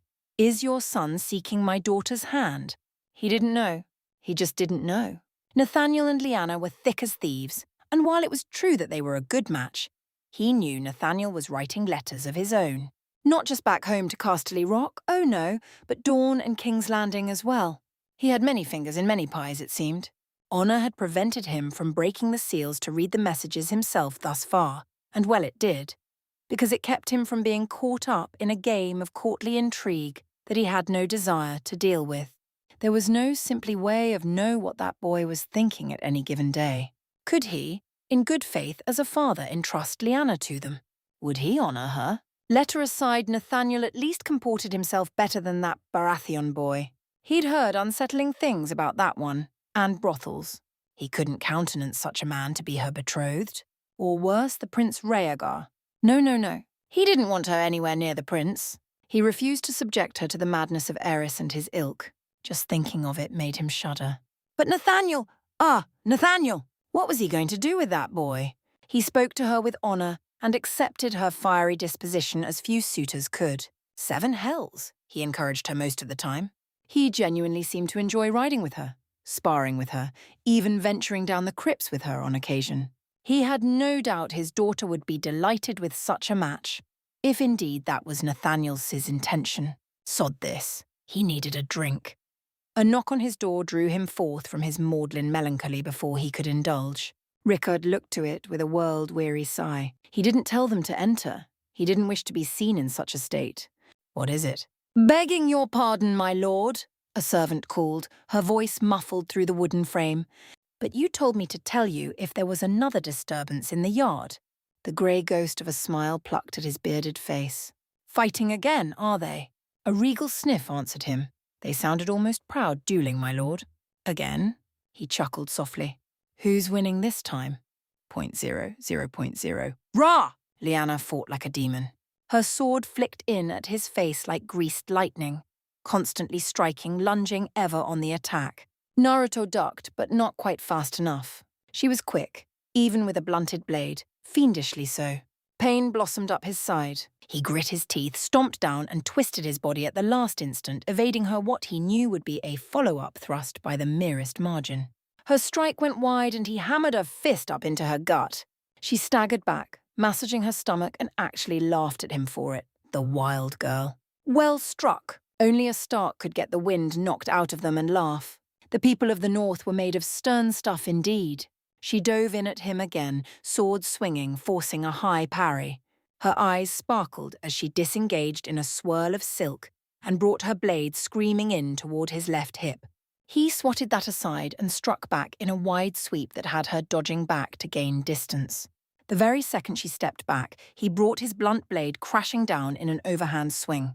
She had no choice but to block it naturally, and the force of doing so drove her down to a knee.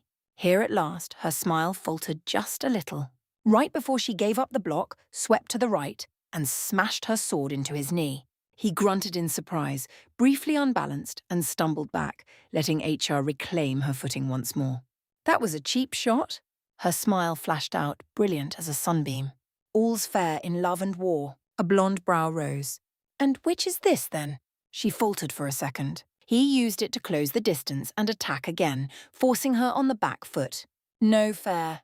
A grin tore across his face as steel struck steel in a song of ice and fire, the rhythmic clashes jolting his arms as much as hers. He could hold out. She couldn't. He knew he could beat her in a fair fight, break her bones, her neck even. But he didn't want to do any of that. He liked Liana and enjoyed her company. He didn't want to hurt her, let alone accidentally kill her. Instead, he held back, restrained himself, humoured her, and fought just hard enough to help her improve day by day. Win-win situation, right? Wrong. Now, if only she weren't so smug about it. He could feel expectant eyes watching them from the battlements and down in the lower yard. Half the castle seemed to think this was some sort of bizarre courtship ritual between them. Every morning he and Liana would face each other in the yard at dawn. And every morning he moved just a little faster, forcing her to up her game in return. The other half of the castle thought they were genuinely trying to kill one another. It had become something of a spectator sport for Vajentehold. Some of the small folk even made bets on them. The hound seemed to find it all amusing in a grim sort of way, if only because he knew he could happily hand Liana her arse with both hands tied behind his back. Nymeria wasn't fond of her, but he'd begun to suspect the reason for that. She didn't like anyone who took up his time. Well, no one who wasn't a Lannister, at least. Liana stomped on his foot suddenly, trapping him, snapping him back to reality. He could have dodged what came next any number of ways and knocked her to the dirt. Instead, he braced himself and let the wild Stark smacked him on the head with the flat of her blade. "Dead!" she sang triumphantly, eyes alight with the thrill of victory. "I win again, Tilda." "So you did," he allowed, feigning defeat with a bow. Her blunted blade smacked his ribs this time. "Dead and dead," she grinned. He blew out a sigh. "Liana, can't hear you, you're—" When next she swiped at him again, he caught the tomboyish girl's blade below the hilt with a gloved hand. "Dead, am I?" He cocked a golden brow. Her eyes widened. "Shit." "Quite." He swung a leg out and swept her feet, flipping her flat onto her back. And that, as they say, was that. From there, he took a moment to catch his breath, steam rising in the air. The north was colder than he was used to, but he could endure it. Liana, however, there was no enduring her. She was a she-wolf through and through, always wanting to ride and run and fight. She fought pretty damn good, too, for a girl who wasn't supposed to know such things. He enjoyed their spars, but he missed his family. Father, mother, Jaime, little Tyrion, and yes, even Cersei. He could see the reasoning behind it. This wasn't a punishment, but a means to protect him. A noise drew his ear. Seemed Lady Stark had found her footing. "You could have helped me up." He turned to face her with a wry smile. "Why? You don't need my help for that. You're plenty strong now. Only because of you. You've gotten better at this." Liana stared at him for a long moment, then bit her lip as he looked on. "Maybe it wouldn't be so bad if you stayed here. In Winterfell, I mean." She finished just a tad too quickly, struggling with her words a little, made anxious by something he couldn't quite comprehend. "It might be fun, having you knock me down more often." He blinked, thoroughly puzzled by her remark. What kind of backward compliment was that? Her eyes flashed and he had an inkling. "All right, I'll bite. What are you up to now?" Liana clamped a hand across his mouth to silence him. Then she tore her hand from his lips, leaned in, and pressed something far softer to them. Soft, warm, yielding. Naruto barely had time to comprehend what she'd done before she drew away. "Remember that, Nathaniel Lannister?" she whispered hotly, face burning, words a low growl. "Remember me." Then she was off, hurtling across the yard with a red face.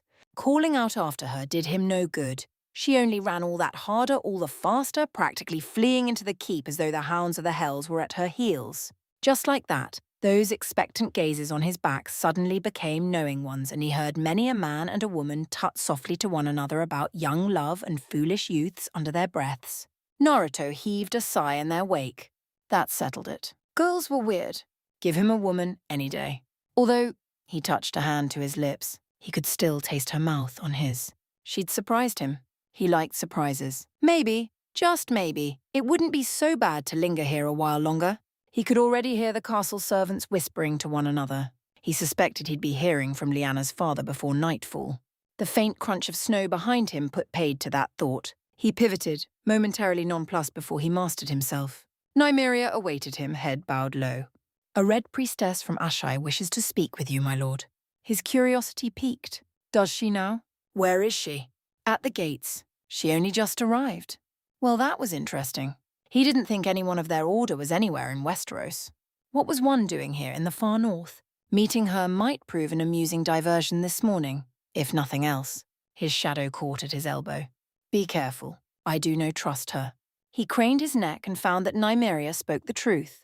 A stranger awaited him at the gates, clad in red robes, dismounting a dark destrier black as night. She tugged down her hood as they regarded her from afar, revealing a youthful visage framed by bright hair and bright, piercing eyes that focused firmly upon him now.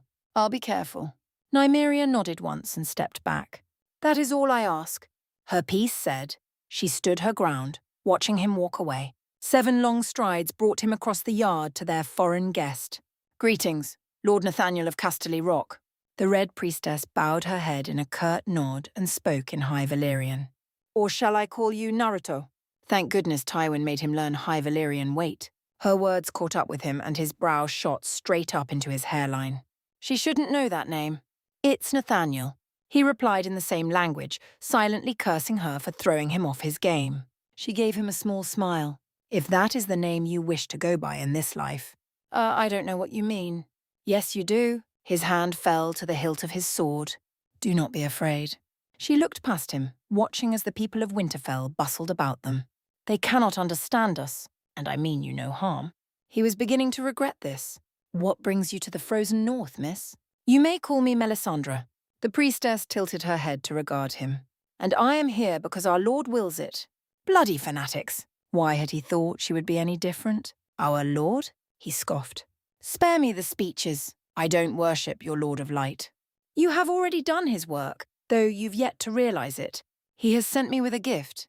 She drew something large and heavy from her saddlebag, wrapped in dark cloth, and held it out to him. "Here, I have satisfied my curiosity in meeting you. Now I shall fulfill my purpose." Baffled, he stepped in and tugged the cloth aside to inspect the item in question. A large egg awaited him, dark red in colour and larger than his fist. His eyes widened at the sight of it. "Is this what I think it is?" "A dragon egg from the Shadowlands of Ashai." The Red Priestess handed it to him, all but forcing him to accept it, lest he drop the bloody thing on the ground. "His gift to you." "I have seen your face in the flames. You will wake fire from stone. This will be but the first." He caught it awkwardly, tucking it against his ride side under his cloak. "Right, you do not believe me." She must have seen the confusion in his eyes, for the priestess's serene smile became sly. "Perhaps a demonstration would soothe your fears. I don't need your prophecies. What I offer is knowledge, not prophecy." She closed her eyes for a moment, then opened them again. Something seemed to shimmer within her gaze as she gazed upon him. "In your first life, you fought in a great valley against one you called your friend. His name was Sasuke. You and I both know what fate befell him. His smile died an ugly death, dragging his good humour and curiosity into a shallow grave." "How do you know that?" "I know much." She shrugged a shoulder. "It is permitted to me by our Lord. Shall I prove myself once again?" Her smile took on a sad, almost resigned tilt. "In the past, you loved one who did not return your feelings. A foolish slip of a girl named Sakura." The words were a dagger in his heart, but she wasn't done with him yet. "You also miss your dearest friend, the fox Kurama. You shall see him again. Indeed, you hold his fate in your hands." "Ah!" His gaze snapped down to the dragon egg in his right hand. With the other, he reached up and grabbed her by the robes, dragging her forehead down to his. "What the hell are you?" "An instrument of our Lord's cleansing fire." She stared back at him, calm as can be. "As are you. How is it that you returned to life?" "He allowed it." "I am not your enemy." "Good," he growled. "You don't want to be." Her hand was suddenly scalding hot. He held on in spite of it. The flames didn't burn him. That seemed to please her. "Ah," a rapturous sigh fled from her lips. "Sweet faith, how lovely it is to see mine rewarded firsthand. Truly I am blessed by our Lord." She looked past him suddenly. Your little shadow fears me. She need not. We shall meet again, Lion of Fire, when the war is done. War? She scoffed at her. What war? She smiled. The war of the lion and the dragon. His throat clogged for a moment. You can't prove that. I don't have to. Quick as a snake, she grasped his hand and reeled him in. Time will tell, as shall I. Her eyes pierced his. You will have many great loves, but stray from the path, and you shall lose the most tender of them all. Her fingers bit into his wrist, drawing blood. I see a great many children in your future, and I shall bear one of them in time. Her voice was spellbinding, drawing him in despite his best attempts to resist. A girl with hair of fire. Ah, but the child of the north shall be the greatest of them all. It is he who will face the night. Enough! His temper sparked, and Naruto shook himself free with an annoyed grunt, cutting her off. More riddles and vagaries? You do not believe yet. Melisandre granted him a pitying look, the kind incredibly old folk might grant a foolish child. You will, and you shall, wish you hadn't. Enjoy your ignorance while you can, little lion.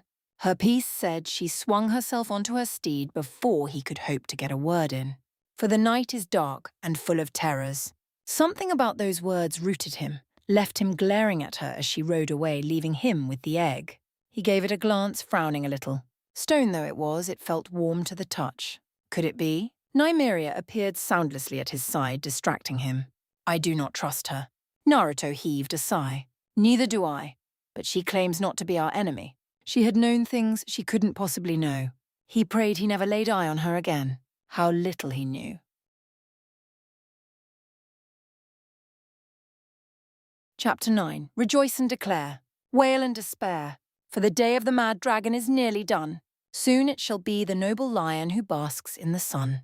Tilda, a madman. Letters from a lion. What's got you so spooked? Shh! Naruto shushed Sandor with a frantic wave of the hand. Don't stand out there in the hall gawking all day. Get in here!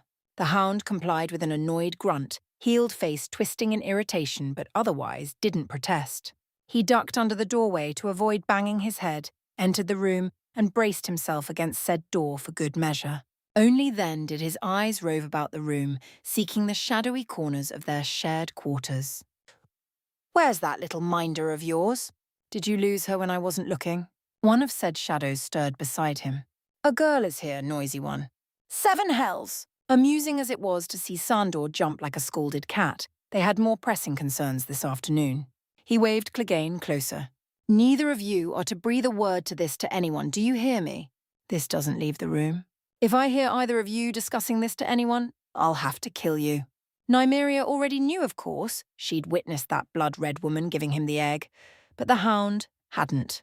Now his brow furrowed. What are you on about? Naruto stalked to his bed and yanked off the pillow, revealing the item in question.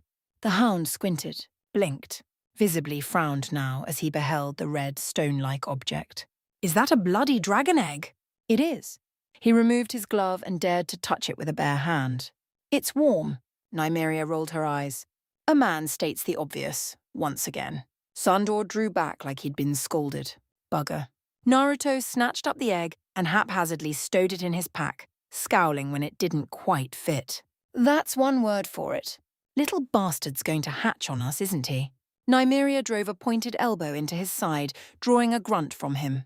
Aye. Sandor's face tightened in a grimace. I can see why the mad bastard would want that. Moment of truth. You don't have a problem with this? That actually got a baffled look from his sworn sword. Why would I? The Mad King never gave a fuck about me and mine, so why should I care about him? Good. He released a breath he hadn't realized he was holding. That's good. After all, this egg just might contain Kurama. Or it might not. He didn't want to trust in the Red Woman's words, and as such had no real way of knowing, only that it felt warm and alive. How long did it take dragon eggs to gestate, let alone hatch? Weeks? Months? Years? Either way, he wasn't about to reveal that tidbit to these two, much less in the letters he'd sent Elia and Raella. Maybe he could tell his family, but he doubted Mother and Father would believe him. Cersei might, but she always did, and Tyrion was just a boy. He didn't dare send a raven to Jaime in King's Landing. It was risk, too risky, unless someone knocked on the door, shattering that jagged through like brittle steel. All three of them froze where they stood. The hound recovered first, rolled his eyes and lumbered toward the archway, one hand grasping the hilt of his sword. With the other he knocked right back, hard enough to make the door jump on its frame. A startled cry came from the other side, sharp and poignant. "Who goes?" "Lady Stark," came the reply. "Open this door at once." Naruto violently shook his head to and fro. Clegane shrugged. "It's for you." "Aha! So he's in there after all." Blast. Rising to his feet, he strode to the door, opened it enough to thrust his head out and glare at her. "What is it?" Liana awaited him outside in a lovely blue dress, face rosy. "I saw you run off earlier. May I come in?" A memory struck him. Her lips on his, a quick and fleeting kiss just before she fled. "Remember me, Nathaniel Lannister?" Shite. He wasn't entirely sure letting her in now was a good idea, but she looked so very sad. Liana took full advantage, ducked under his arm and darted inside. Her eyes strayed to his pack, still left open. "What's that?" "Nothing." He regretted words as soon as he said them. It was an act of instinct, an instinctual denial he couldn't quite suppress. She dodged Nymeria, darted to his pack, flung it open and gasped. "An egg! Oh my goodness. It's adorable." "Liana, give that here." She danced back out his grasp with a grin, holding the egg to her chest. "Never!" Naruto could have ripped it from her grasp in an instant, but paused, afraid of breaking it. Sometimes he really did wonder about that girl. A wild she-wolf through and through, not at all like her brothers. Was he meant to marry her? Was that the reason Tywin had sent him here to Winterell? The thought was not unpleasant. And yet he hesitated. Simply put, he didn't know where he stood on things just yet. The fairer sex had often been an enigma to him even in his first life. Naruto Uzumaki had always been a bit of a dunce when it came to women. But Nathaniel Lannister was meant to know things, do things, pursue things. That meant children. Heirs, as it were. In that regard, the concept of bastards confounded him. A child was a child no matter the mother or father. Should not all children be raised, protected and cared for accordingly? The idea of having a child didn't frighten him. No, he was frightened of himself. Afraid that he wasn't ready, wasn't yet capable of such responsibility. Which was why he remained cautious, even now when faced with the she-wolf of Winterfell. And then she surprised him, as she always did, and handed the egg back to him. "I'll keep your secret." He plucked it from her hands and stowed it back in his pack. "Thank you, on one condition." He heaved a sigh. "Dare I ask?" Liana looked him dead in the eye. And then she smiled. "Kiss me." Nymeria absolutely hissed and thrust herself between them. "A girl begs your pardon?" "Come along, girl," Sandor sighed, swept the startled assassin over his shoulder. "This is a matter for lords and ladies, not us." The little assassin went absolutely berserk. "Unhand a girl this instant." "Release us!" He did no such thing and stalked out the room. Naruto almost wished they stayed, if only because he didn't know how to respond to this. "Want to run that by me again?" "Gone deaf, have you?" She planted a fist on her hip and cocked her body ever so slightly to the right. "I said kiss me. I already did the same for you earlier today.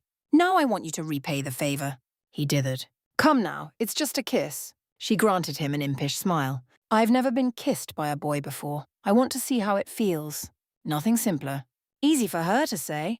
His brow furrowed in mild amusement. "Are you blackmailing me?" "No, because I know you'll do it." Her smile was sly yet somehow innocent. Blast. Cheeky little. Liana had him cornered here. She absolutely did. Unfortunately, he'd never been one to back down from a challenge. She wanted to keep poking the lion? She'd see what happened. He stepped into her. She didn't budge. His hands settled on her hips. Still no movement from her. "Well, what are you waiting for?" He leaned down and heard her breath hitch. She tried to say something then, but he never caught it. His lips graced hers and something sparked between the two of them. Liana made a pleased noise and leaned into him, gently at first, then bodily pushing herself up against him. No, that wasn't the right word. She didn't so much push as she did lunge, practically flinging her arms around his neck in her haste to get at him. Her body collided with his as she shoved him up against a wall, and when she tried to hold him there, he pivoted and pinned her instead, gripping her wrists. She bit his lip in retaliation, and the pain drew a growl from him as her fingers threaded through his hair. They parted at long last, eyes wide, gasping for air, chests heaving. Her eyes flitted up to his lips, just as his did down hers. Lyanna pressed into him ever so slightly. That spark became a raging inferno. Naruto dove into the flames. 0.0, 0.0. Another letter had come. Queen Rhaenyra Targaryen unfurled it with trembling fingers and laid it upon her bed to read. This one was a mighty missive, speaking long and loudly of many travels and a great many things. It also came with a curious little vial, the contents of which the letter would soon be explained by the letter itself. Honestly, how her lion managed to keep sending such missives at all, let alone get them by Aerys, utterly baffled her sometimes. Surely someone must have noticed by now. She left no proof and burned every letter as soon as she read them. But still, she was certain some must have seen her improved mood as of late, unless they had been silenced. But by whom? Varys? She couldn't see why the spider would allow such a dalliance, even by correspondence such as this. Unless she hoped for the death of Aerys, the same as she. He had been better once before the madness, before the bad times, before everything went wrong. Sharp as a tack and thrice as ambitious. Until ambition became paranoia, then fear, followed by hatred. By the time she realized what he was becoming, it was too late. She was shackled to a madman. There was no escape. She'd become queen of the Seven Kingdoms, for all that mattered. She had no true power. She'd become a figurehead, little more. But now, here at last, she had hope. Rhaenyra clutched the letter to her bosom and dared to hope. Only then did she cast it into the fire and let it burn. None must know. 0.0, 0.0. That very day, King Aerys Targaryen flayed himself bloody scratching. Some claimed it was the work of Essos, of a foreign dignitary, or a would-be assassin. None knew the truth, but many delighted in the king's discomfort, for he had made many enemies. Had Naruto been there to see the fruits of his labor, he would have smiled. It was but the beginning of the end. A 0.0, 0.0. Such a charmer. Elia Martell tutted softly as she read the letter. More a thick sheaf of parchment laid out before her. Nathaniel was enjoying himself in the north. She knew he was. Oh, he did no say such outright in his letters to her, but she wasn't a Martell for nothing. She could tell, read between the lines, as it were. Because you see, she remembered. She recalled that bright, sunny boy she'd met at Casterly Rock and his cutting wit. She remembered the strange tree they'd found, and what it had shown her. Nathaniel had been holding her hand when he touched it. She'd not said anything at the time, never once even considered what it might mean. Dark had been her dreams been of late, nearly enough to put her off her meals of first. If not for Oberyn, she might not have eaten at all. She'd since seen her death a dozen times, and in each demise, there was but one constant. Her family must never side with the dragon. That way lay her death. Her heart wept for the children she would never have, but it also wept for their deaths. So be it. If there was one she had learned in this life, it was patience. She'd been feeling better as of late. There was still time. The viper would lay in wait for the lion, hiding in the grass, until it was time to strike. He would be hers. 0.0, 0.0. She wanted him. Lyanna wasn't surprised by the realization. In truth, it was something she'd been pondering for quite some time now. That last kiss had merely confirmed her decision. Father likely wouldn't want her to go to the Westerlands. But her mind was made up. She had to know, had to speak with him on this again soon, even if it was just the once. What was the saying folks in the Westerlands favoured? Third time is the charm? Aha! Yes, that was the one. She'd kissed him, he'd kissed her back. Then they'd done quite a bit more of kissing and... Well, now she knew what she wanted from him. Perhaps had she a clearer head on things, she might have realised just how bad an idea this was.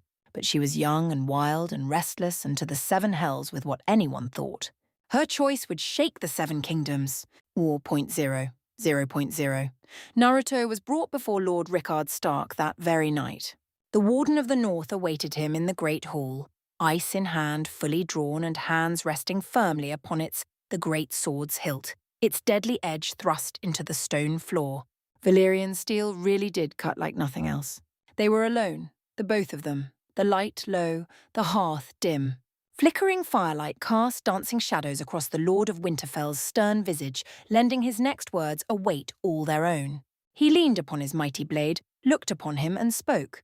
I will ask you this once, and only once. What are your intentions toward my daughter? And so he spoke, that Lord of Winterfell. Now he must soon answer, or there would be hell. Naruto took a deep breath to steady himself. Then he gave Liana's father his reply. Chapter 10. Mad, am I? Perhaps you should speak more softly to me then. After all, no one knows what a madman might do. Do you? No? I didn't think so. Tilda, madness is catching. Westeros was changing. Yeah, Tywin felt in every letter he read these days. In the west and the east, the north and the south, from the far-flung area of the Vale, all the way to Sunspear in Dawn, he could feel the Seven Kingdoms preparing. Most had heeded his warning to safeguard their families from the increasingly mad king, but even he couldn't be wholly certain as to what they were planning. Only that they were mustering their forces. For what precisely he still didn't know. War? If so, then against whom? The crown? The Westerlands? Surely Aerys wouldn't be so foolish as to declare against him of all people. Right, the man was a raving lunatic. Who knew what he might do next? He had already tried to take Nathaniel from him and all but forced Jaime to don the white cloak of the Kingsguard to keep his paranoia at bay. There was no end to his paranoia. That said, he'd received rather interesting tidings from his eldest son this year. How kind of Jaime to keep him informed of such things, as they'd agreed, of course. The boy need not wear that white cloak forever, only so long as to deflect the king's attention from the rest of the family. And deflect he had. You see, it seemed Aerys Targaryen had come down with a rather curious bout of terrible bloody scratching. Such a shame. Some said it might even be a form of grayscale. Many a maester had tried and failed to cure him of this malady. They'd even amputated his right arm in a desperate attempt to stave off the affliction. In truth, he suspected Nathaniel had something to do with the king's suffering. His son had ever been adept to anything he set his mind toward. Of course, if his constant communique helped keep the queen in check as well, all the better. It was always wise to have a monarch in one's pocket, powerless though she might be. And if she truly was entertaining the idea of a dalliance with Nathaniel, as he believed she may well be, then it meant they had another knife poised to strike at Aerys where he least expected it. Best to keep onesies options open. Aerys had to go. By hook or crook, for force or peace, he must be removed from the Iron Throne, and soon. If not for the good of the Lannisters, then that of the realm. The thought shamed Tywin, but only for a moment as he went back to work. His old friend had been a good king once, or rather he'd tried to be. Aerys was so full of energy and optimism and ideas in the beginning, before the dark days. Before the madness took hold, before Duskendale. Before that last bitter argument between them finally shattered their friendship forever. With that thought in mind, Tywin began to scratch out another letter with his quill. This one was addressed to the Baratheons. Steffon Baratheon had several sons after all, one of which may well make a match for Cersei. Oh yes, Westeros was a-changing, but for better or worse. Even he could not say. Time would tell. Regardless, he would be prepared. A Lannister always pays his debts. 0.0, 0.0. Days spiraled into wild weeks, and weeks into months, months into a year. Then another. Naruto tried to keep track of the time all, but it just wasn't possible. You could count the days one after the other to be sure, but he had so much more on his mind than the passing of the moon and sun. There were letters to write, friends to find, allies to make, and hearts to break. He took no pleasure in the last one. He couldn't afford to sow wild oats here, as the saying went. Many a northern lass fancied him, and more still were taken in by his good looks, but he knew Lyanna wouldn't look kindly on him bedding every comely servant that caught his eye, no matter how entertaining it might be. All the while he kept his egg close. If not on his personage, then carefully tucked away in his quarters where no one could find it. He had no fear of someone breaking the bloody thing. It had already proven tough as stone, but he was very much leery of letting anyone else see it.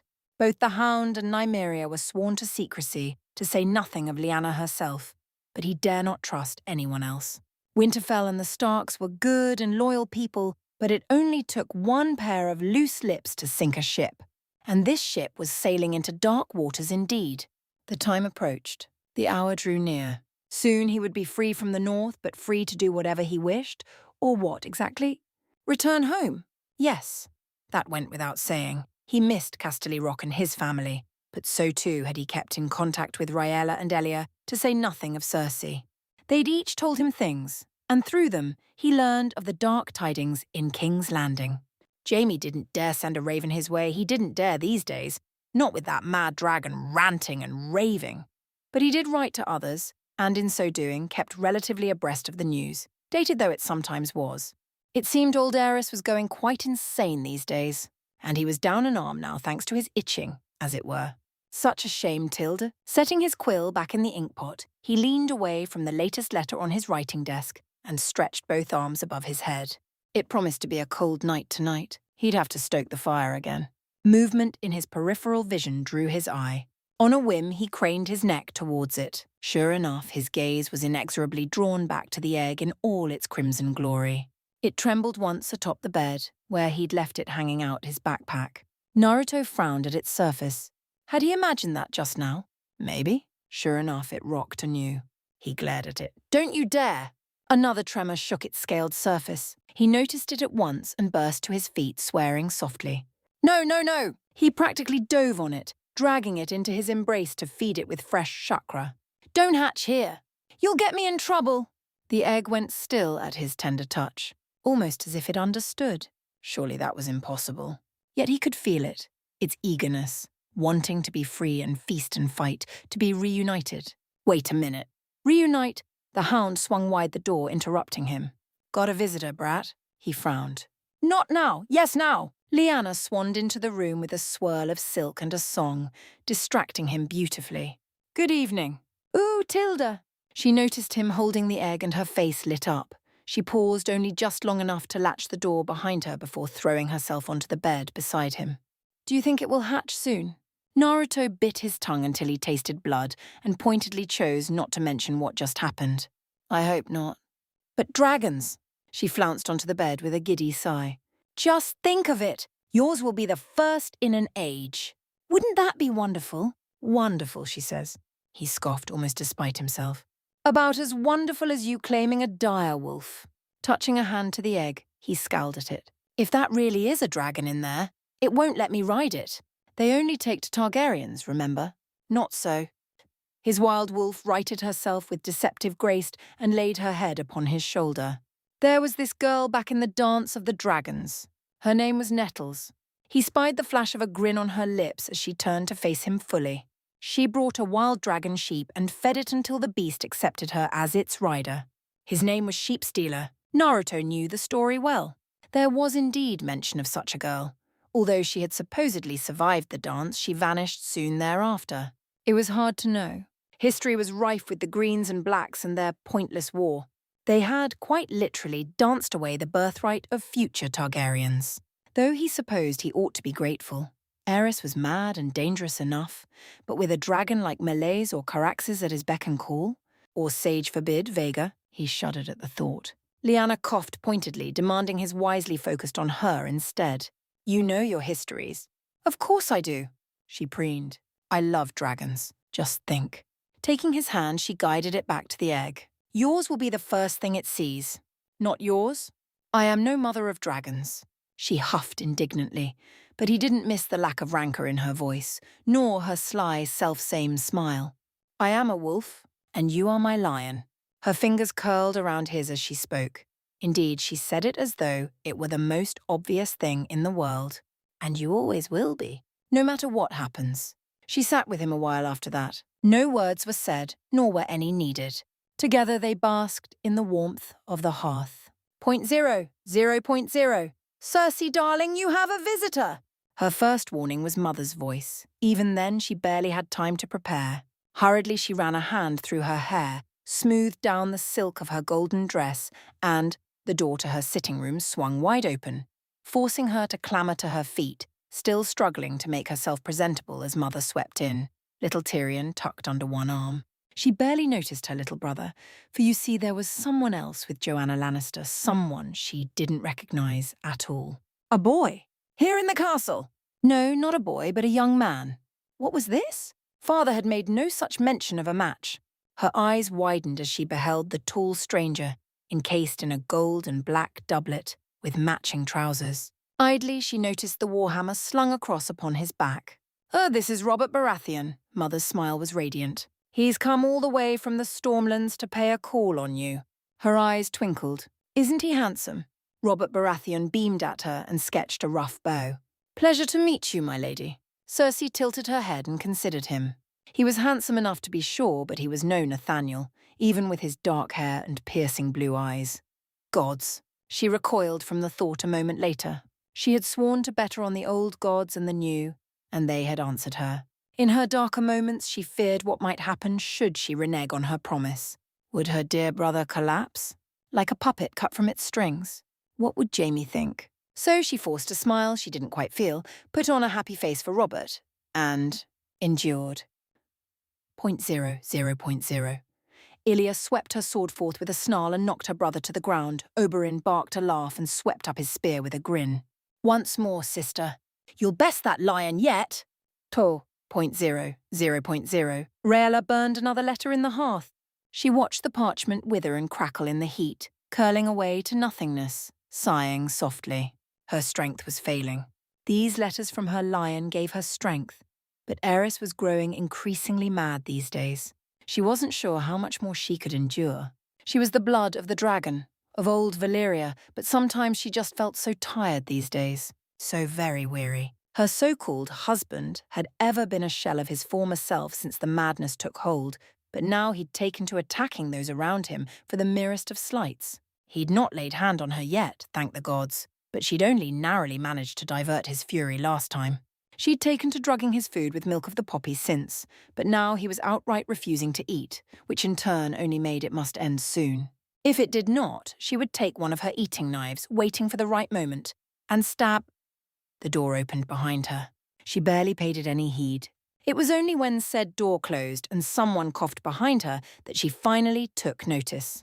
"Not now," she muttered, staring into the flames. Her visitor coughed yet again. Rhaella kept staring at the flames. She imagined herself a dragon, taking wing and burning King's Landing to ash, flying far, far away from this wretched place. "My lady." Violet eyes flashed with indignation as she rounded on them. "I said not now." All the colour drained from her face as she beheld her guest. The Master of Whispers smiled pleasantly back at her. "The spider? Here? Lord Varys?" "Just Varys, if you please." The bald man bowed his head and looked to a seat. "May I—" Rhaella sputtered weakly, then rallied. "Why, yes, of course. Was there something you wished to discuss?" He locked the door and sat before her. Silence reigned, save for the crackling of flame. His eyes met hers for a long moment. At length he sighed, then spoke. "I believe the king had become a danger to himself and others. Do you not feel the same?" Poor Rhaella damn near choked on her spit and panicked with it. "I know not what you mean, and I'll thank you not to speak of this." He shook his head slowly, cutting her short. "Come now, my queen, let us not dance around this. We both know the truth, do we not?" A small, despairing noise burst out to her. "What would you have me do?" "I am powerless. I have nothing. I cannot." He handed her a letter. "Continue your correspondence, of course." Rhaella accepted it warily. "What is it?" Varys smiled for her. It was not a nice smile. "Consider it a message for our mutual friend."